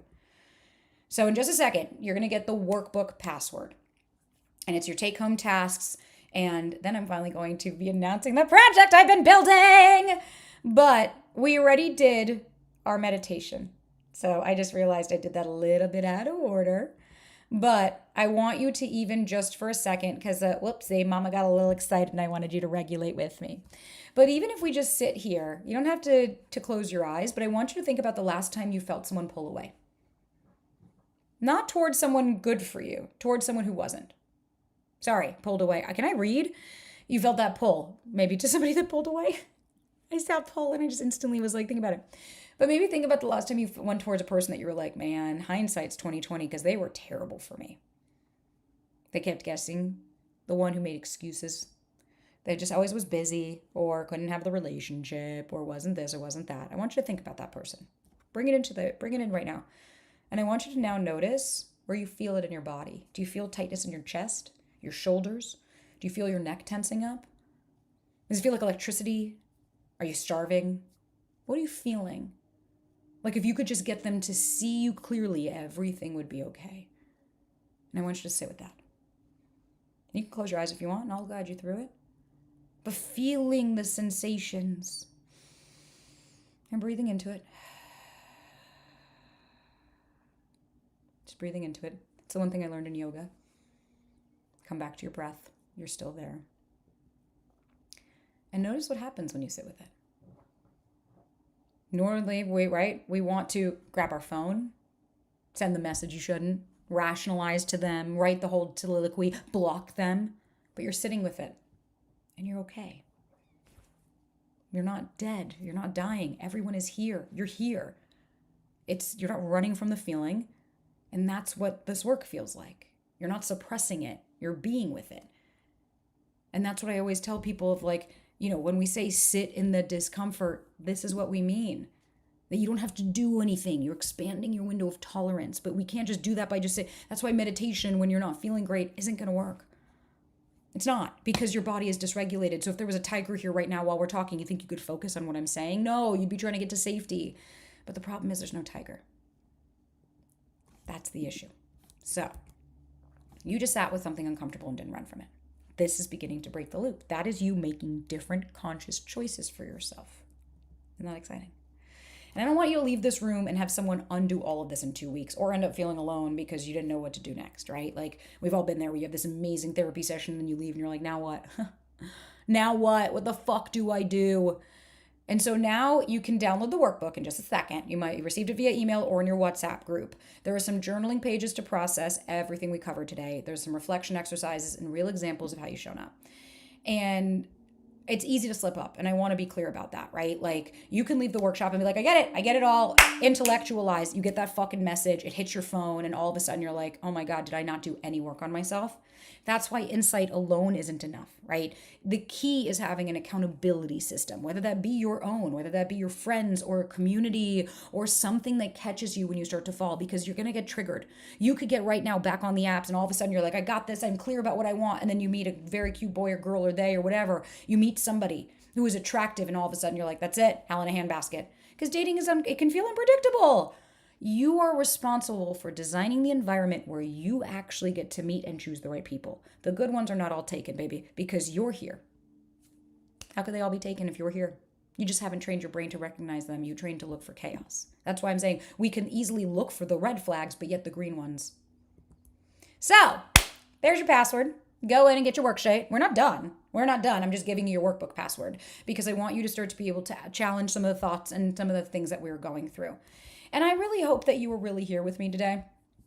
I really do. I hope that you were really present and challenging and listening to what I was saying, actually doing the exercise, noticing. Like I remember when I joined, I did I'm certified. I have 3 different certifications and it cost me an arm and fucking leg, but I wanted to do it. I wanted to offer something. And I remember in my nervous system 1, every time we started, I was like, ugh, do we really have to do breath work? Oh my God, I was a dumb. I wasn't dumb. I'm not going to say that to myself. I was being a silly goose because after every time I'd be like, wow, I feel so much better. And then we'd have the group calls and I'd be like, wow, there's other people going through it with me. And so it's really important to see, look at all these amazing people that are here. At some point you get to decide, do you keep reacting to whatever this environment throws to me? Or do you deliberately build an environment that has what it is that you need to keep a safe space? So in about 3-4 days, something's going to happen, right? You'll get a text from that person, a moment where the old way just feels easier. And we hear it all the time, like, why can't I change? I know it intellectually, but are we embodying it? Are we doing the reps? Again, I could tell you how to do a deadlift. I could have just given you an entire presentation. You go right now into the gym, you take your back out. Because you got to do it. You got to every single day. And what that could look like is going, oh, okay, well, instead of just jumping to a deadlift, maybe we should try X, Y, and Z to get your body ready for when you do that. Because triggers are going to happen. You're going to have things that are going to happen again. And I want you to ask yourself this. Do you trust yourself to implement everything you've learned today on your own? Write it in the chat. Yeah, I got this. Or no, I don't. Can you remember everything we covered today? All of the different variables, every single thing, to apply it consistently, week after week, day after day, to catch yourself. You've fallen back into that old loop. You got this. You could do it alone the same way you've been trying to do it for years. I know you're smart enough. This has nothing to do with your intellect, like none of that shit, right? I was a very smart girl. I still couldn't do it because every day I kept finding myself dating the same fucking people over and over. And if that's your path, and some of you it will be, I genuinely support that. Take the workbook, use what we covered, go on and prosper, baby. I wish you all the best, and I fucking hope that today, we're not done. We have our Q&A, don't worry. But I hope that what we covered will be enough, right? But what if there was an option? What if there was? So this is what I've been working on. I'm so excited. So what if you had a system that walked you through each days with structure and accountability and me by your side? What if? You're surrounded by other people, right? Other amazing fucking people that are going through the same transformation as you, so you're not doing it alone. Do you think in that situation with me, actively invested in your results, with a community holding you, do you think you'd have a better shot of closing this loop because you're not doing with it alone? You don't have to go out and figure out who's going to help you and where you're going to learn this and all of these things. Do you think that would help you? You tell me. I'm here for you, baby. And I'd like to know. Put it in the group chat. Because if you're like, yeah, I got this, fuck yeah. I'm really proud of you. And so if I had something to offer you like that today, would you want to hear about it? You tell me. Do you want me to show you this entire system that I've built? Like really to understand, because I took my 9 years of therapy. I've had like 10 different therapists and coaches and ketamine treatments, everything I've accumulated into this to help you understand what it is that you genuinely need.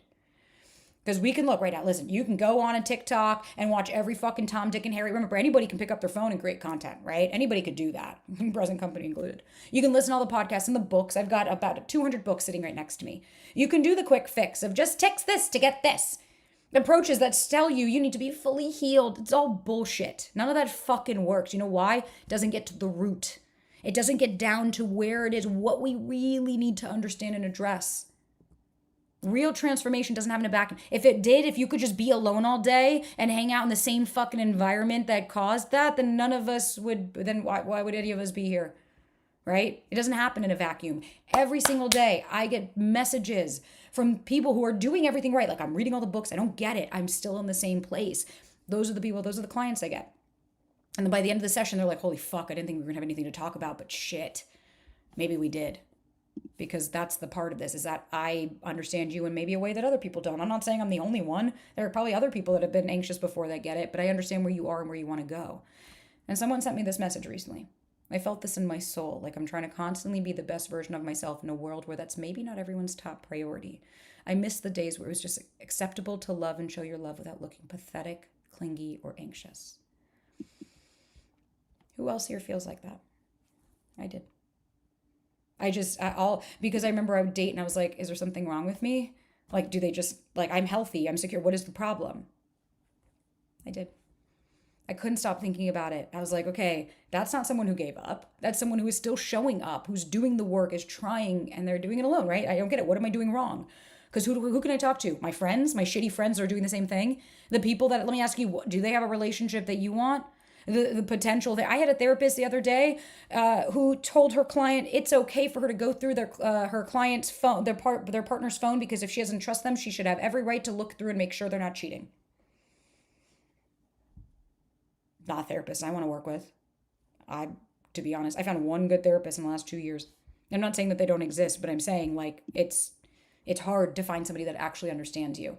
And the loop is specifically designed to win when you're isolated because it keeps you in your head. You keep thinking the same thing over and over and over again, right? Because that is part of the loop. It keeps you on that because it's your limbic system. Have you ever wished there was somewhere you could go, right? Where you could be like, hey, am I the only one going through this? I feel like I'm insane. Or you're not the last person on earth who still actually wants something real and fucking healthy, that you want to be around other people that do as well. And that's what kept coming up in my DMs and my sessions. And I realized I didn't want to build just more information. You don't just need another podcast episode and another. You need an ecosystem. You need a movement. You need a place that's safe. And that's exactly what I've been working on. Support and community and tools. Everything working together to actually change your life. That's why I said, I gave you the blueprint. Here is exactly what you need to do. But if you don't feel like you can do that alone, then that's where I'm in. Something that takes you from A to B in a way that works for your nervous system, that helps support your nervous system in the ways that it needs, that helps grow, that makes you into someone that naturally attracts the right person because you're not trying so hard. You're okay no matter what. Welcome to the Love Breakthrough Program. It's the complete ecosystem, baby, to close the loop. Like I said, if you just needed the information, I wish you all the best. Good luck, Godspeed. I'm here for you. But if not, you guys know there's always more. So let's show you what you actually get inside Breaking the Loop. This is why I want you to understand why each piece exists and what we're going to do. But first, let me be honest with you and say, heartbreak is really fucking shitty. It's funny, I made a reel about that the other day that totally tanked, and I was like, I'm trying to connect that heartbreak fucking sucks. You're allowed to. You're allowed to be sad that you haven't met your person. You're allowed to say, I'm dysregulated, I'm terrified, I'm scared. We've all been there. You're human. That's totally okay, baby. But what we have to remember is, I want you to remember the lowest version. The version of you that I want you to feel it. Do you want to keep stepping into those relationships knowing you're doomed to repeat that every single time you find somebody on the apps or you go out and you're like, fuck, it's just the same shit. It's the same thing over and over. I feel like fucking Groundhog's Day with just a different face. That was me. That's why I built this as 3 steps. It's the same framework we walked through the day. So you get to break the loop. You do the inner work. You get to date secure, you stop chasing, you start choosing, and then you make it last. You don't blow up the good thing. So it's 12 weeks and 3 phases, very strategically. So the first month, we break through within, right? Why you feel anxious and desperate. Love happens to you, right? You keep choosing the same person. And month 1 moves you from anxious to grounded. And we figure out you and your repeating pattern. What is coming up for you? That's what's so important about month 1, is because we have to be really cognizant and aware of how you're showing up. So why do you love the way you love? What's the subconscious programming? What's the childhood imprinting and attachment templates? Why do you keep choosing the same person in different bodies? What's coming up for you? Right? A lot of, I don't know where I get it from. And it's like, this is where we need to go deeper. This is where we have to scratch the surface and not just be, I just keep dating the same type of people. It's like, this is designed and it's a program to help you make a foundation that lasts so you don't keep losing yourself just because something triggers you. Understanding your triggers. Understanding the what is it and where did I learn this from is so important. Then week 2, this is a biggie, nervous system, right? I have a free guide and it gives you a ton. You know how many people are like, I don't know what to do with this? Because we have to understand the difference in sensations, what comes up in our body, the trauma bonding, the intermittent reinforcement, they give you just enough to keep you on the hook, why calm feels boring, and how to change that. How do we start to rewire our nervous system. So what comes up for us isn't so scary and daunting and overwhelming, and we don't feel like, oh my God, I'm never going to be able to do this. We have to understand our nervous system. It took me 3 years for me to be able to be okay to spend money. It took me 3 years for my nervous system to be okay, and it took every single day me showing up step after step after step to say, I could do this. I can let my partner in. I can do this, because I had to learn and unlearn what I already learned, and it's going to take time. This is the first time you're this version. So show yourself some compassion. Then we go into week 3. Self-sabotage, again, the reason I use this word is because it's easily identifiable. I said self-protection, you wouldn't know what I mean. So now we start to look at those protector parts. This is where we start to incorporate some parts work of like, is this something that I've known for a long time? What are they trying to protect me from? What is the narrative? Am I over-functioning? Am I testing? Am I withdrawing? Am I trying to people please, right? Or am I pushing good people away, right? No, thank you. Am I showing up as myself, or am I trying to show up as the person that they want me to be? You want to go out at 10 o'clock at night? You got it. I'm there. You want to do this? You want to go? You got it. I'm there. Is that what we're doing, or are we actually showing up in a way that feels authentic to who we are? So that's what week 3 is really focused about, is like, how do we start to change the behaviors that we're exhibiting? Well, we can't change them if we don't understand them. We can't change them if we don't identify them and give them the space to operate and to be. How was I going to ever change these protector parts if I didn't know they existed? And then week 4 is when we start to identity shift. It's from pick me to I choose. We have to build the self-trust, that internal safety, and the nervous system regulation that sticks. Repetition. The reason I chose 3 months is because it takes 40 days for a pattern to begin. So I wanted to give you beyond the 40 days so that we can solidify this new rewiring that we have built, so that we can actually have it to where we leave going, holy fuck, I'm finally choosing myself, and I don't feel like I'm waiting to be chosen. So that's the first month. And the fun thing is we have our special guests that are going to be in each month, and you'll see them in a minute, but we have special folks that are going to come in every month that are strategically going to help us in each month. Then we go into month 2, the secure dating blueprint, right? So you've done the inner work, and you meet someone amazing, and now you're terrified, right? What if I did something wrong? What if I break this? Fuck, this is so terrifying. A lot of people give up right here. They're just like, I can't do this. And I get it. Like, I understand that. I've been guilty of that myself. I had a client like this. Did not date for years. Was like, I don't want to. I'm scared and I don't want to be with anybody. Devastated, right? He had dated this girl that had wasted his time. Oh my goodness. Was flying her around to vacations. Spent $1 million of his inheritance money. $1 million fucking dollars of his inheritance money. I would have taken that. Blew it in a year. Guess what? She left him when he had no more money. It was a scar. It ruined his confidence.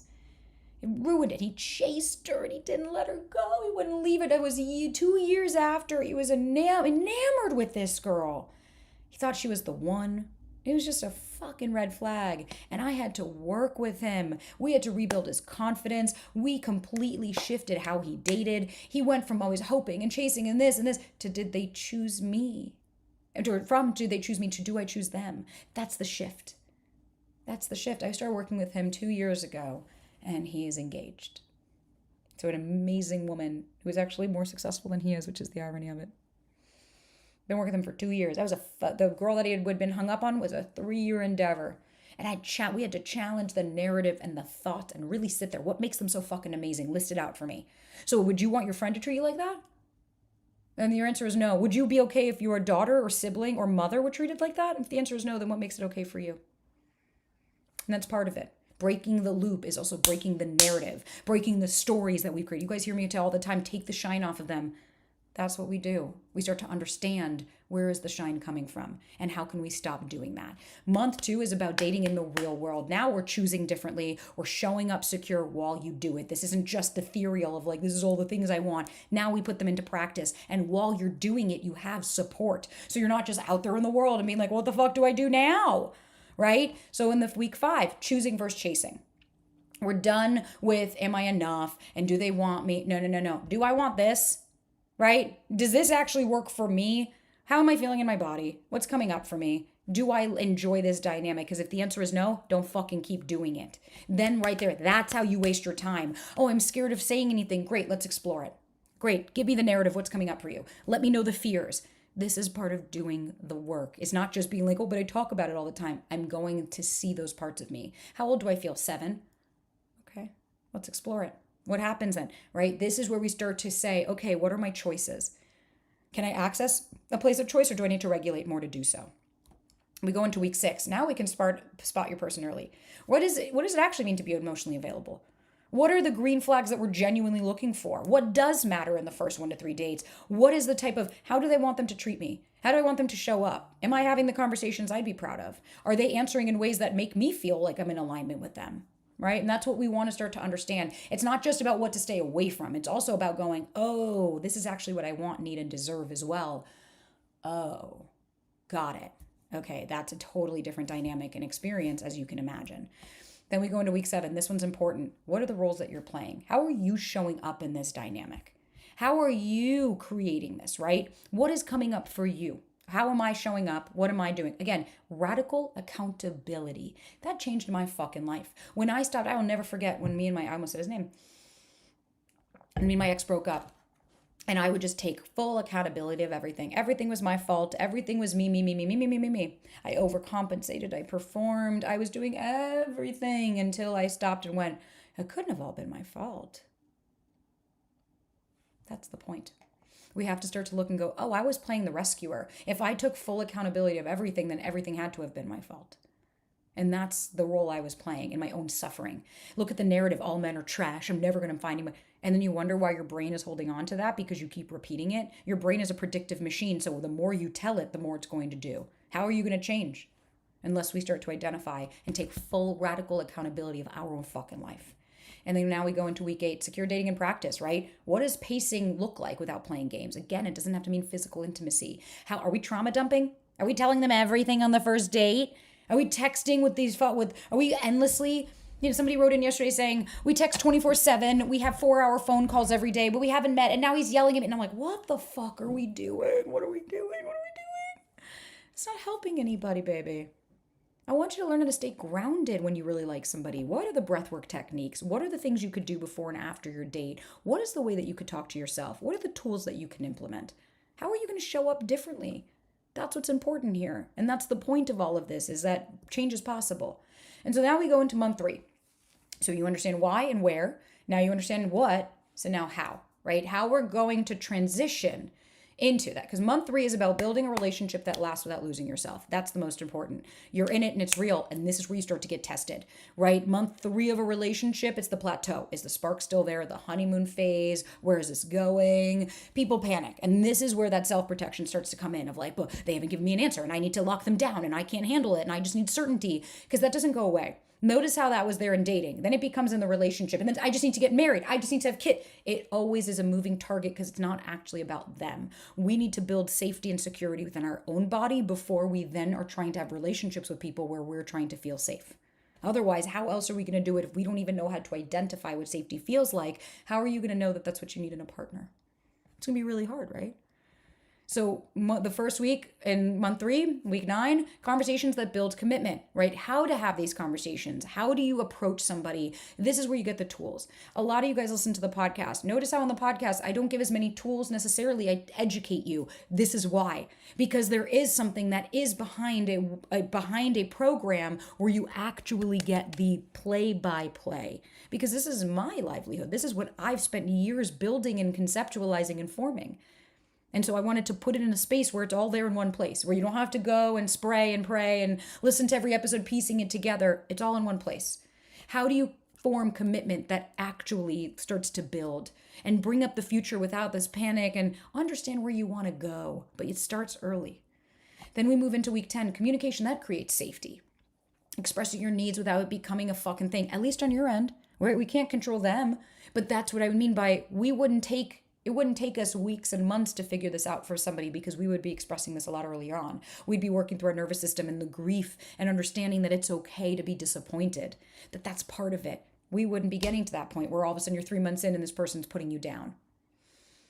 We would start to understand how do secure people show up. What does a conversation look like between 2 secure people? That's what I worked with my client yesterday on for 55 minutes, was the girlfriend that was being really abusive to him verbally. What does it mean to stand up for yourself? What does it mean to choose yourself? What does that look like? Even when I talked to him, he was like, well, I've never heard anyone talk to me like that. And I was like, yeah, I know. This is how we start to rewire. This is how we start to create new neural pathways of going, I like that. That feels good to me. I want that. That's what's important. And that's why communication is huge. How do we create safety within ourselves and somebody else? How do we understand between, do I talk to them about it? Do I sit with it for a minute? Do I regulate and then go to them? Right? Conflict, regulation, repair. It's all really fucking important. And then week 11, what ruins healthy relationships? We need to start to understand, how are we pushing this person away? The ambivalence, testing them, recreating those childhood core dynamics, so the self-sabotage, that self-protection, right? When things feel good, that part of it that's like, no, I'm not ready for this. I can't handle it. I don't feel like I'm deserving and worthy of this. That's okay. That makes you human. But we need to understand it. And we need to understand the actions of like, oh, fuck. Okay, that could be really, really impacting me. That's what we do in week 11. And then finally, week 12, we make it last. How are we going to have this long-term compatibility? How do we stay insecure inside this? Are we choosing ourselves while we're in this partnership? What does it mean to then maybe move in together, progress to engagement, to marriage, to prenups, all of those things, right? Like all of the conversations. How do we make this last? What are the things that we need to implement in order to, on our side, and also make sure that the other person is as well? Because again, you can only do your side. I can't dictate what everybody else does, but I can tell you that I'll be sure to make sure my side of the street is clean. Because you know why? Again, at the end of the day, if you get to this point with someone and you're not making it last, you will have the tools and the capacity to say, then this isn't right for me, and be able to walk away and mourn that. And you won't be so scared to do that. That's why we do this work. This doesn't mean that you go through this program and 100% you're in a healthy and secure relationship with the first person you meet after. That's not realistic in life. But what is realistic is I'll give you all the tools that you fucking need in order to make those choices for yourself. It's 12 weeks. It's 3 phases, right? You can see your patterns. You don't have to chase, and you can keep a healthy relationship. Could you imagine saying things like that? Like meaning it, of like, I got this. It took me years to finally say, I got this in my career. And I feel it. I got this. I feel really fucking good about what I'm doing. Am I scared? Yeah, I'm a human. But that doesn't mean that those go away. That means I learn to live with that fear and what I need to do with it. And that's the important part of all this. And what makes this different, this is one program where you get direct access to me. Everything else I do, you either have to work one-on-one with me, or that's it. There's live Q&As, there's real answers about your specific situation. It's 12 structured so you get the pre-recorded modules that you could do anytime, that I walk you through all the process. Then we have 2 kind of programs that there are, which I'll get to. So let me show you everything that you get so that you know what it is in each thing. So you get the 12 in-depth video training modules. That is the complete system, right? You get the workbooks, you get the practical exercises that you'll actually be able to use. You get all the meat and potatoes, right? You get the education and all that stuff. You get the tools, baby. The real bit-by-bit tools. Not just me going, okay, well, according to neuroscience, it's this. That's the important thing. You get 6 live group coaching calls with me. Real time, baby. I am just us. Hot seats, I'll coach you through it. Direct access to me for the 12 weeks that you can put in, hey, 50 of us are struggling with this. Great, let's talk about that today. That's the important thing. Plus 3 live group calls with our guest speakers. So the first one is Dr. Scott Lyons in month 1 so that we can go over somatic healing. That's what's the important part. I want us to understand what's coming up for us in the trauma and how we understand that. Second month will be with Nicole Vignola, our neuroscientist bestie, who's going to help us to understand how we start to show up differently. And then in our last month, we have Dr. Chris Lee, who is just one of my favorite humans. How do we rewire and start to implement that material in real, tangible ways? Like, I'll have a call with him and he'll give me 30 things I need to do. And all of a sudden I'm like, all right, ciao, off to the races. Those are the 3 people I'm bringing in to make sure that this is something specific. It's not just a podcast episode where I ask them questions. This is tools. This is you guys being able to ask them as well. Because transformation is lonely when you're doing it alone. That's why you get access to a private community, not a Facebook group, not a fucking chat. People who are in it, going through it, celebrating wins, understanding what it feels like to be on the same path as you. God, that changed everything for me. Honestly, the group coaching was a game changer. That was it for me. Like when I had someone say, honey, that's not okay. Oh my God, it changed everything for me. I loved my group coaching. I really enjoyed it. Remember what I said earlier? Your nervous system reads chaos as chemistry. You can think your way out of this. We've all been there. I'll be fine. And that's not. That's why I'm including 2 different segments. So if you're part of the VIP, you get 12 meditations, 1 for every single week. Me and Tekai are doing that. Every single week we have 1 meditation that we run for a week and we start to see how we're feeling. I've built so much more capacity in myself by doing 10 minutes of breath work every morning. It's crazy. Just by doing that. Look at even when we started, how you could calm your body down so that you get actual techniques and tools to rewire how your body is going to respond to love. And one of the most common things I hear is like, I know I shouldn't, or I should, or I do, but like, I don't know what to say. You're staring at the text, you're starting to overthink, you're trying to figure out like, what the fuck do I do here? How do I handle this? So you're also going to get some blueprints, word for word scripts, right? I don't want you to copy them, but so you can understand, oh, okay, that's how she frames it, some templates, things that you can do, right? Hey, if this person's doing this, hey, am I picking up on this correctly? Things that you could utilize. That's why I'm saying, like, you get a lot of me. This isn't just the podcast. You get 12 video trainings and modules and workbooks. You get 6 live coaching sessions with me, with all of us, 3 expert masterclasses live with the peeps, so that we can actually have you ask questions. And if you can't make it, that's okay. You'll get the recording. You get private community, only us, the guided meditations, nervous system tools, all of this, and the complete secure dating blueprint. So here's how you can join. 2 ways that you could be part of it for whatever you need, baby. I want to make sure I got you. So the first way is the standard track. Everything you need is the 12 weeks, the live group coaching, the private community, and your scripts and your workbooks, right? So that's just normal, basic entry package. That's fine. That could be everything you fucking need, and that's great. But then there's also a VIP experience, and we're only allowing now 8 more people. Because I didn't tell you guys, but I actually also we had done this workshop with a very close, intimate group of people, and it booked up a lot quicker. We sold out of 60% of the seats in that. So when we opened it up, we're like, oh fuck, all right, we don't have a lot of space left. So we're 60% sold out in this one, the standard, and we've got a few spots left in this one. VIP gets 12 meditations. The standard package only gets about 3 or 4. You get one a month, where the VIP gets 12. So you get one every single week. You get private VIP coaching calls with me, separate from the main groups. It's just us. You get priority hot seat in every session, and you get extended to material. So you get this material for a year. So, and one more thing I'm adding. Oh yeah, I already did. I got so excited. I already had done that. But I'm going to give very specific meditations for what you're dealing with every single week. And I think that's really special. It's built to match exactly what you're going through, everything. So you could sit through the discomfort, rebuild the self-trust, understand your body, do it every day. That's how we build a pattern. That's what's important. So they don't disappear. They stay with you. So on the day something triggers you, you get something, you can grab it and go, all right, what'd this bitch say? A walking meditation. I need to do some breath work. You tap into the tools that help you. That's what this is all about. It's a support system you can access whenever you need it. That's what makes this so important. It's not just you spraying and praying and trying to find a fucking reel of mine. It took me years to figure out. When I say thousands of dollars, right? Like, I'm not kidding. I spent $10,000 on a program when I had to mortgage it. I had to fucking do payment plans on it because I believed in myself. I have been certified. I have done a ton of fucking classes. I've done everything I need to do to make sure that I can give you that. Because most programs are usually about $10,000 for this type of stuff. I see it. I've done it. I know what's out there. Trust me. Most of them are charging you $5,000 for a fucking once or twice a month. And I didn't want that. So today you get early bird. And we're not kidding when we say that this is early bird, because it's actually going to go up. That's it. We don't fuck around with that, because you guys are here, so you guys get something special. But don't worry, we have payment plans. You don't have to worry about doing this all today. Trust me, I did a payment plan when I did my fucking courses and stuff. That is totally fine. The VIP experience, same thing. We have payment plans available. Don't feel like you have to do this all right now if that's not accessible. But I really wanted to make sure that you understand that this is a commitment to actually change your life. This isn't just I'm just joining some group. It's this is where you can go. So where you can actually say, I have the safe community that I need. And you can split it up into 12 payments. So here's how it works. When you go to the checkout page, you choose either Klarna or split it. And don't forget, if you have any questions, the WhatsApp support group is there to help. We have a support team that is ready to help you do whatever you need.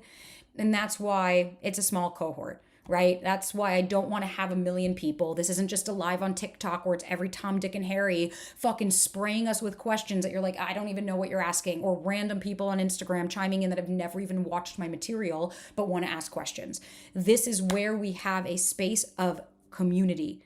And for VIP, it's even more limited. That's why we only have 10 people. We don't want that many people in it. I want you to feel really fucking supported and feel like I am there for you in the ways that you need, without it being there one-on-one every single day, because that would be, listen, you're welcome to, but that would then be a whole different experience, and that would just be one hour a week.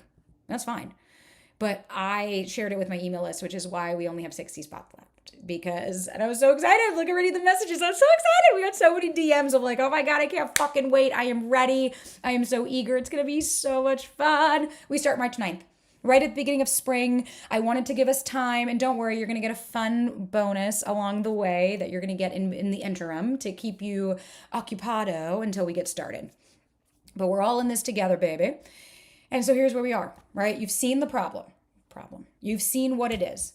You know the framework, right? You have the framework, you know what's inside of it. Now you have a choice. You could do this alone, and I wish you all the best, and thank you so much for coming, right? You can close this out, remember everything, do it alone. Good luck, Godspeed. Or you can join us, and I can guide you through this and make 2026 the year you fucking change your life. That's why I was excited about this webinar. It was because I said, I'm giving you the framework, I'm giving you the workshop, but the announcement at the end is my fun. And then we're going to go into Q&A. So you can click to join. We are here. We are ready. We can't wait. And if it books up, it books up. I don't know if we're going to do this cohort again. None of that has been decided. So you're welcome to say next time, okay, you're telling your little right now, you're not important enough. And that's okay. You could also do this on your own. You don't have to join the cohort. That's totally fine. But do something today. Promise me you're going to do something with your life today, whether it's join this or make sure you implement that material on your own. So I want you to make that promise to me. Imagine 12 weeks from now, we're on a call together and it's your turn to share. And you tell me about the person that you met. Someone who fucking shows up that you never would have thought that would have been somebody for you. That you just never imagined that this would have been someone that you would actually entertain. Who doesn't make you question your worth. Doesn't tell you that you need to fucking perform. Imagine that.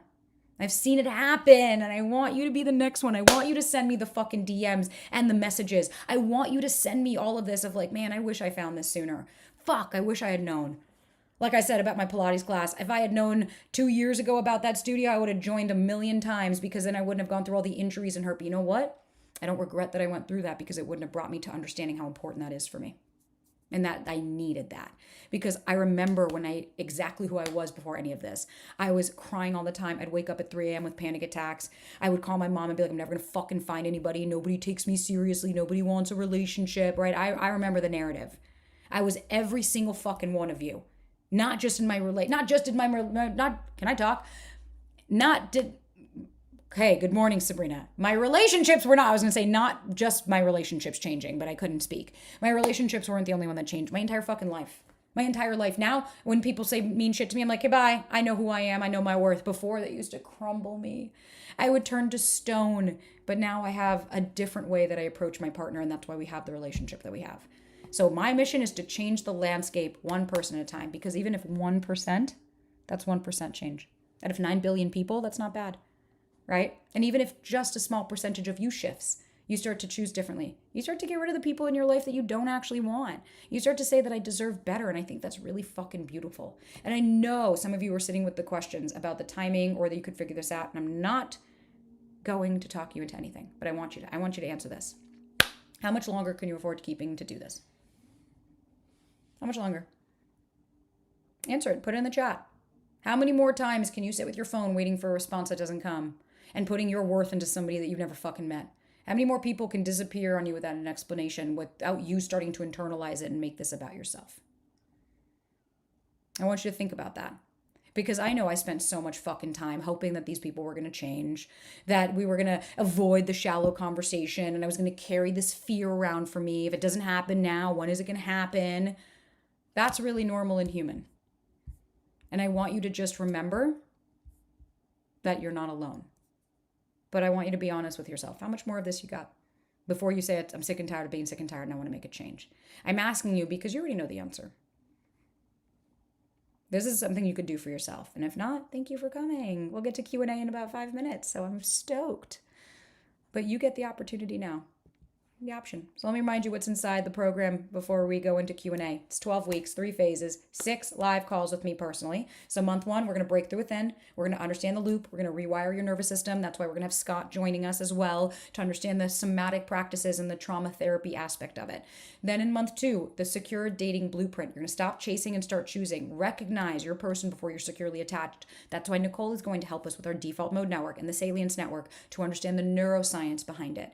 Month 3, we're going from attraction to commitment. That's why Chris is going to join us in that. We're going to build something real. And we're actually going to rewire with real fucking science and tools that you could use. Plus a private community and lifetime access to all of those recordings. All of the ones that I give of the meditations and everything that you need. That's everything that you're going to get in this program. So you can do standard or VIP, whichever one you choose. Why, thank you so much. I think that's great. And you're going to get all of this. So you'll get the 12-week curriculum, you'll get your live coaching, private community, scripts, and workbooks. And then the VIP experience will get the private VIP. They're going to get the 12 meditations. They're getting more from me. And this is more support in just a different way. And that's cool. And so if you have any questions or run into any issues, our support team is there. So you have the WhatsApp. You can chime in for anything. Please don't DM me with that stuff. I cannot help you. I am not on that technical team, but we have it. And everybody is there. So feel free. You could chime in now and ask for help, whatever you guys need. 1 year from now, you'll probably wish you started sooner. And you know that. You know that in 6 months, you'll be like, fuck. God damn it, I didn't fucking do it. So let's not wait for that to happen. I want you to remember this. Self-abandonment was never your fault. It was a survival. It kept you safe when you needed it. But you're safe now. You get to choose differently. You get to access a place of choice. And whether that means taking the workbook and choosing differently, fuck yeah. Let me know how that works. Literally, let me know how it works. Chime in and give us some feedback. If you're like, dude, the workbook was amazing and all of this, that's all I needed. Fuck yeah, a little tune up. But if not, you're here with me. You deserve love.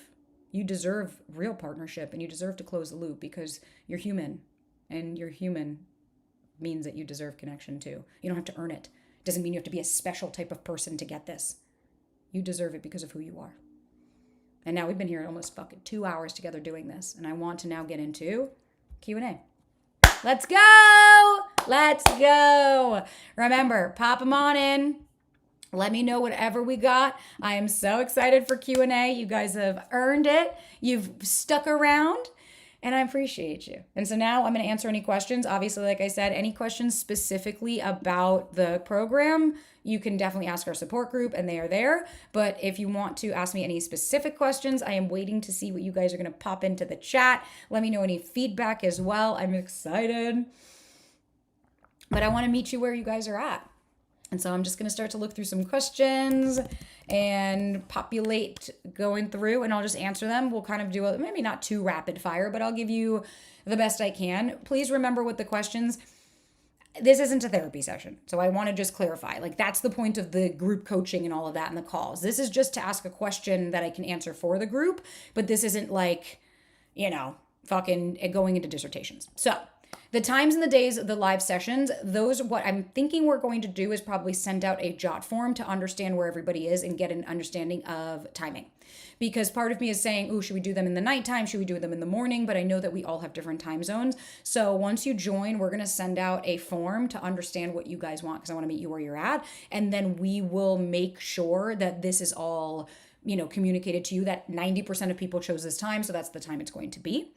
And the live sessions, the Q&As, I'm torn. I'd like to record them, but I then need to make sure everybody consents that it will be recorded and shared with the group, because there's a lot of vulnerable conversation and we want to make sure everybody feels safe for that. So absolutely, I want to make sure that we're meeting there. For sure, the master classes will be. Let's see. Would this system be applied to same-sex relationships? 100%. We speak in they.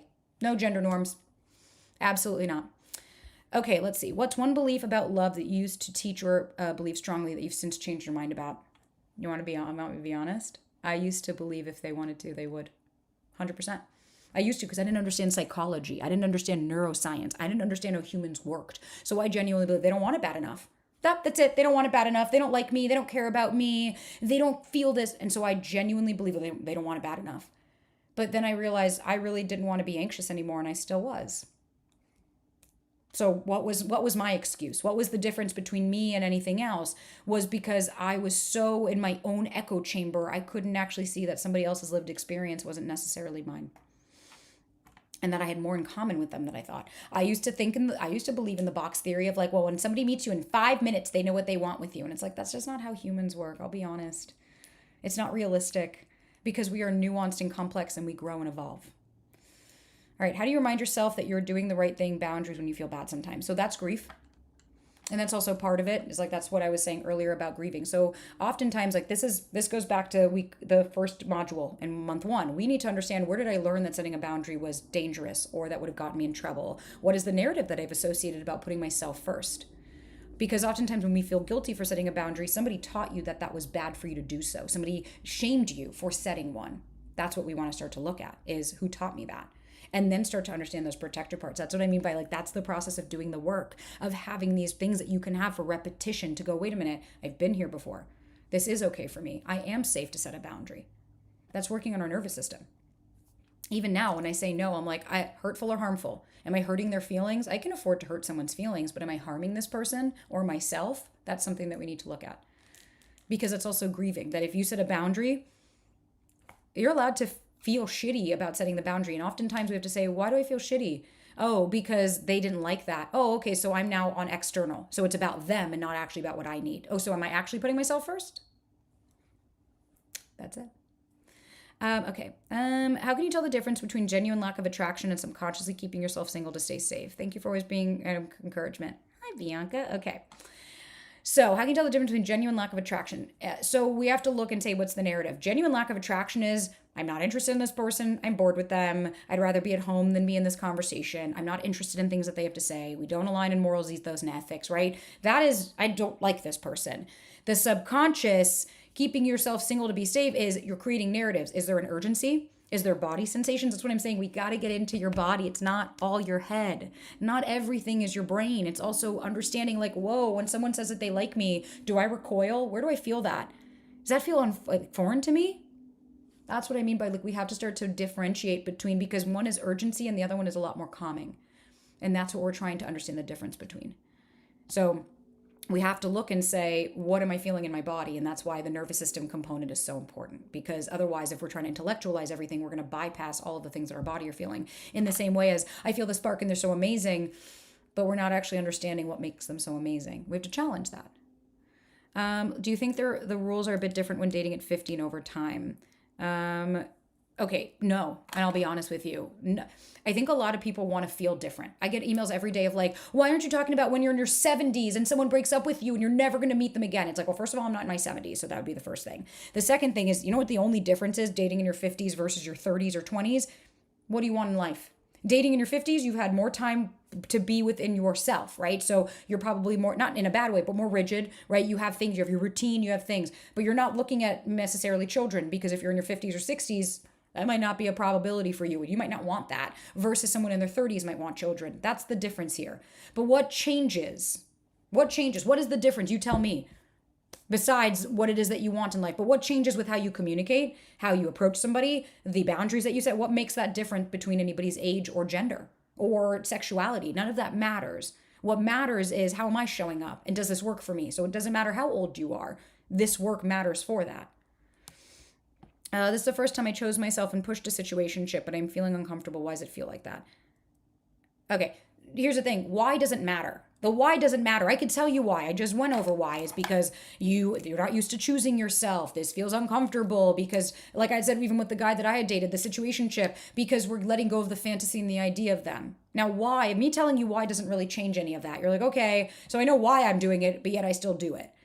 So now this all loops us back to why I created this program in the methodology that I created it. It goes back to the nervous system. The nervous system has to learn that it's okay to let people down. You're allowed to choose yourself. Grieving is part of this, because the situationship, a part of you knew that the longer you stay in that, the more disconnected from yourself that you are. That's why you stayed in a situationship, because you hope, if I play small, right? That goes back to like, where did I learn this from? What are the patterns and the self-abandonment? What are those protector parts trying to protect me from? That's what we want to understand. And may I also just say, I'm really fucking proud of you. I'm so proud of you for choosing yourself. I am so proud of you for being with you and saying, I don't really care what that person thinks, but I need to choose myself. And I think that's fucking beautiful. So congratulations. Here's the reality.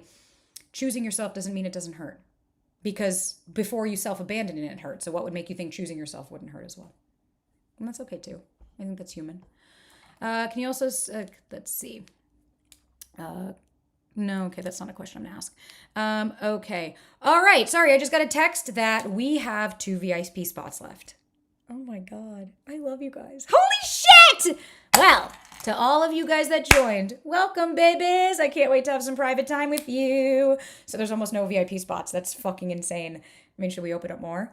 No, I don't think we are. I think we're just going to stick at the 10. Now 2 left. So Good luck, Godspeed, and I can't wait to see you in there. All right, how do I rebuild myself when the person who hurt me is still the person I feel most attracted to?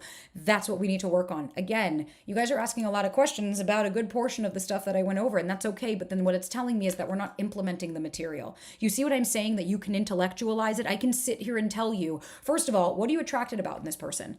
So what? They're physically attractive? That's where I have to say, we got to get the fuck over that, right? Like I could want the King of Sheba, but you know what matters more? Do I feel seen, heard, and understood? You know what matters? Making them a real fucking person and taking the shine off of them.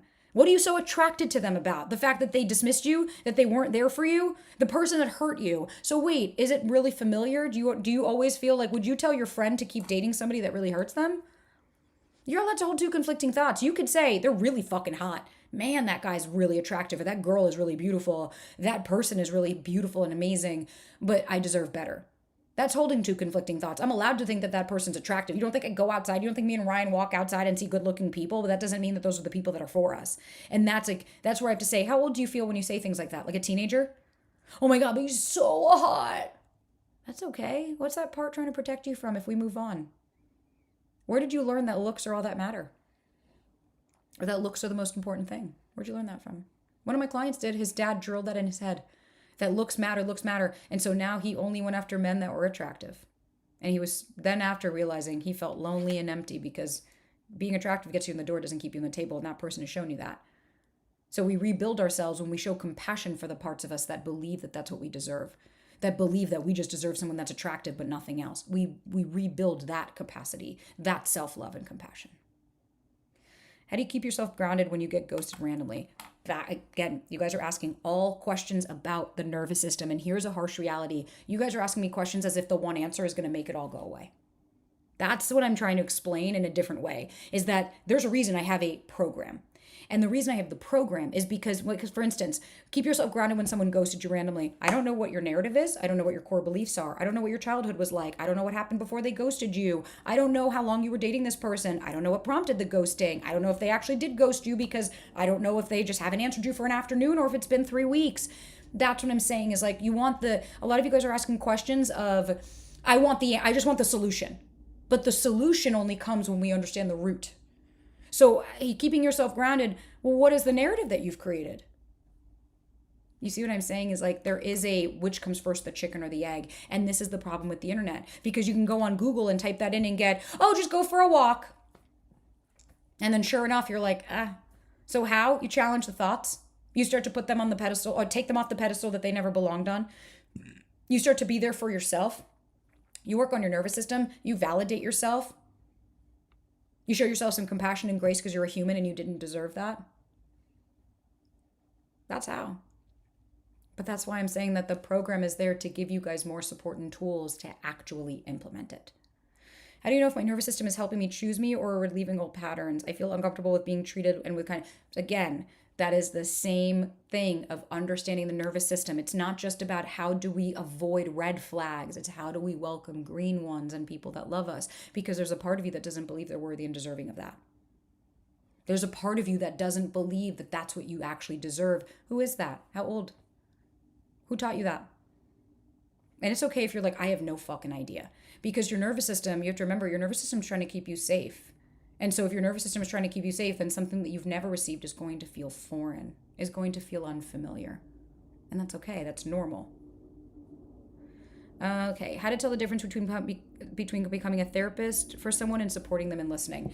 Is it reciprocal? Are you having to get them to the explanation? So what I mean by that is, let's say you go to somebody and say, hey, what you said really hurt me.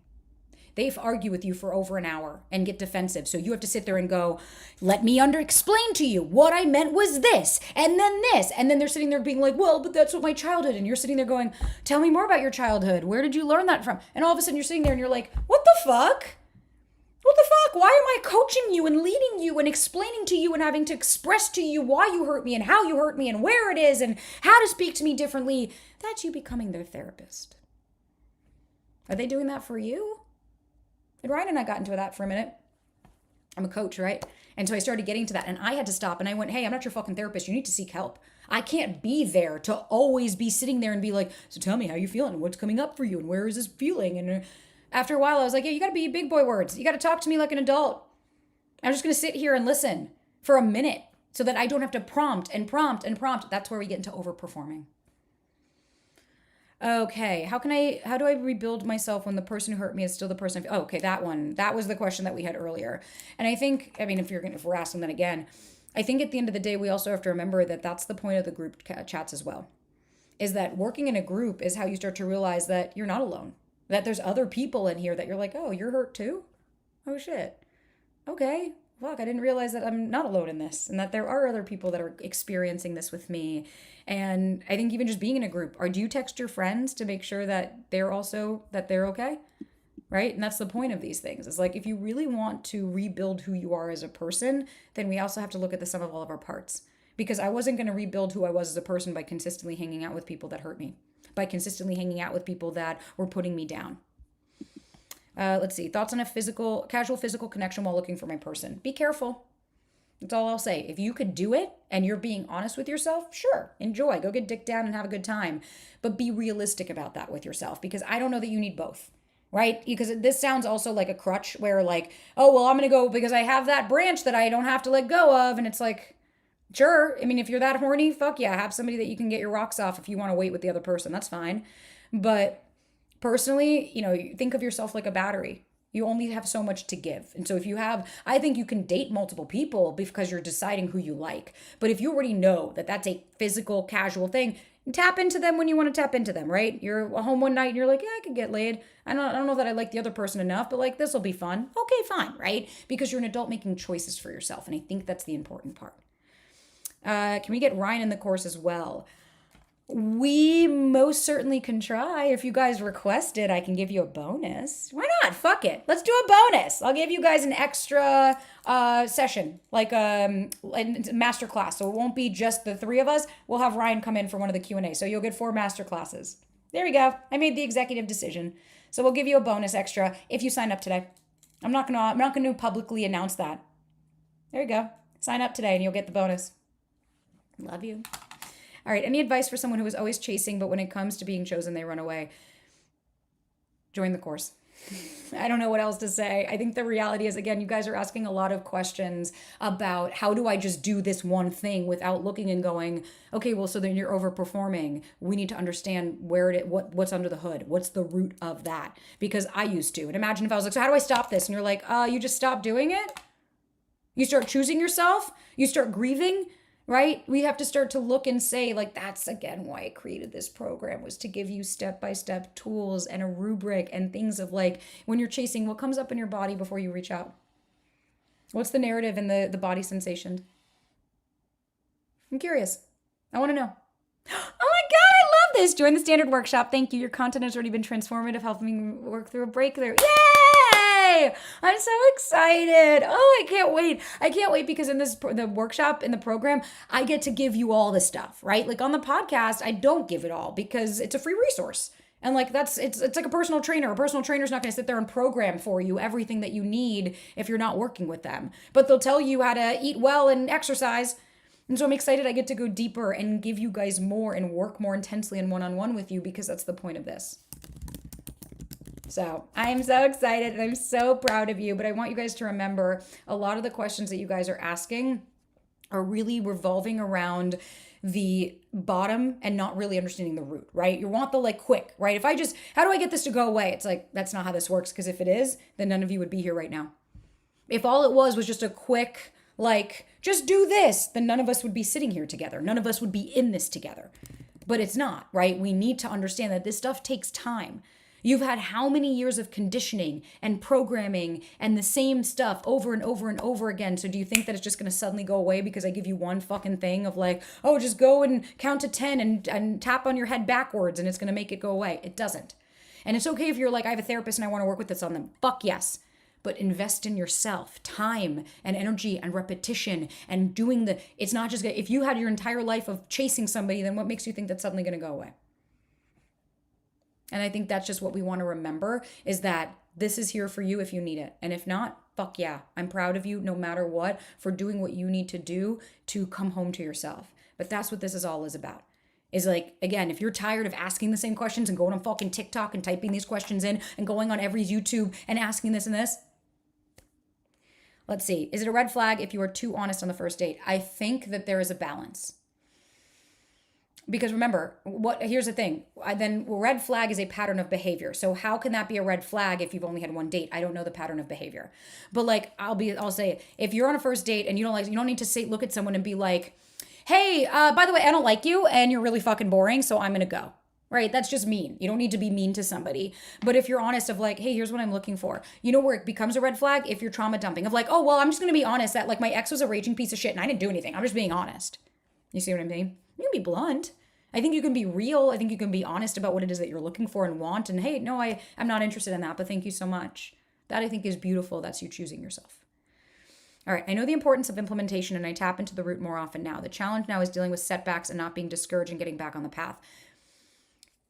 Okay, but then I have to say, but then are you actually doing the work? Because then that's like saying, I go to the gym and I know that I need to work out, but then I come home and eat Twinkies. It's like, okay, and the reason I use the gym analogy is just because that's what made my life change a lot was like fitness. I'm not saying you have to do that. I'm just giving you the analogy of being like, I see.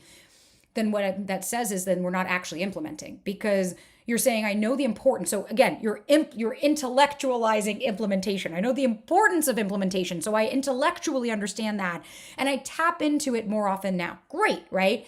The challenge is dealing with setbacks and not being discouraged and getting back on the path. Also, then you're still external. So then you're still intellectualizing it, but not implementing it. So then what are you doing when you get set back? How are you talking to yourself? Are you showing yourself compassion? Are you being a fucking asshole in the same way people's were to you growing up? That's okay. I used to do that too. But that's what I mean by like intellectualizing the implementation is why we're still not getting there. Because again, you can go to the next podcast and the next workshop and the next this and the next this and ask everybody. But if we don't get down to who's that little inside of me that feels like there's something wrong with me because somebody didn't want me. That's what's important right now. That's what matters. Implementation is actually doing. Intellectualizing is just knowing. And so this is the change. This is where you start to get to make changes and say, okay, I want to learn to implement more. That's why I started this by getting you guys out of your head and into your body. And I can all but guarantee probably a lot of us were still in our head, but it takes time and repetition and pattern. Here's the reality. It's not going to happen overnight. I am 9.5 years after doing therapy. No, 2016. I started in 2018. So I'm eight years. I could do math. 8 years ago, I started therapy. And it's taken me this long to get to where I'm at. I'm not saying it's going to take you forever. That's why I have a fucking 3-month program to rig the system. But it's going to take repetition and time and what you do with that time and how you're implementing it. Guys, I'm so proud of you. We spent over 2 hours today. I told you I was keeping you here for 60 to 90. Whoops, I lied. Didn't mean to. I love you guys. And I'm so grateful. If you want to join, early bird pricing, gonna stop after this. Once we're done, we're gonna offer it to the full kit and caboodle at the more expensive price. So if you want it, join now. And if not, that's okay too. Take the worksheet, go off, prosper, be free, and fucking implement some of these tools. Challenge your thoughts. Get to the root. Because without it, baby, you're just gonna keep repeating the same things over and over and over again and wondering why it's not changing because that's trauma. That's trauma. So I am so proud of you guys. I love you. Thank you. Thank you. All right, let's see if there's anything else you guys want. I was just asking the team to make sure that I answered all the questions that you guys had. As always, guys, the podcast is available if you just want to hear some more stuff and just understand. If you want to hear Scott or Nicole or Chris to hear them and see who your masterclass folks are going to be. But I love you guys and I'm grateful and I can't wait to see you guys on March 9th. We have so many people. I'm so fucking stoked and I can't wait. And I love you guys. So thank you and thank you for being here. And until next time, babes, this was so fun. We'll hang out until we figure out how to shut this shit off because I don't know YouTube. I'm still learning, babes. I'm still learning. It's a whole new world. Oh, we did it. We had a good time. We raged. We did it. We talked all the loops and the things and yay. Awesome.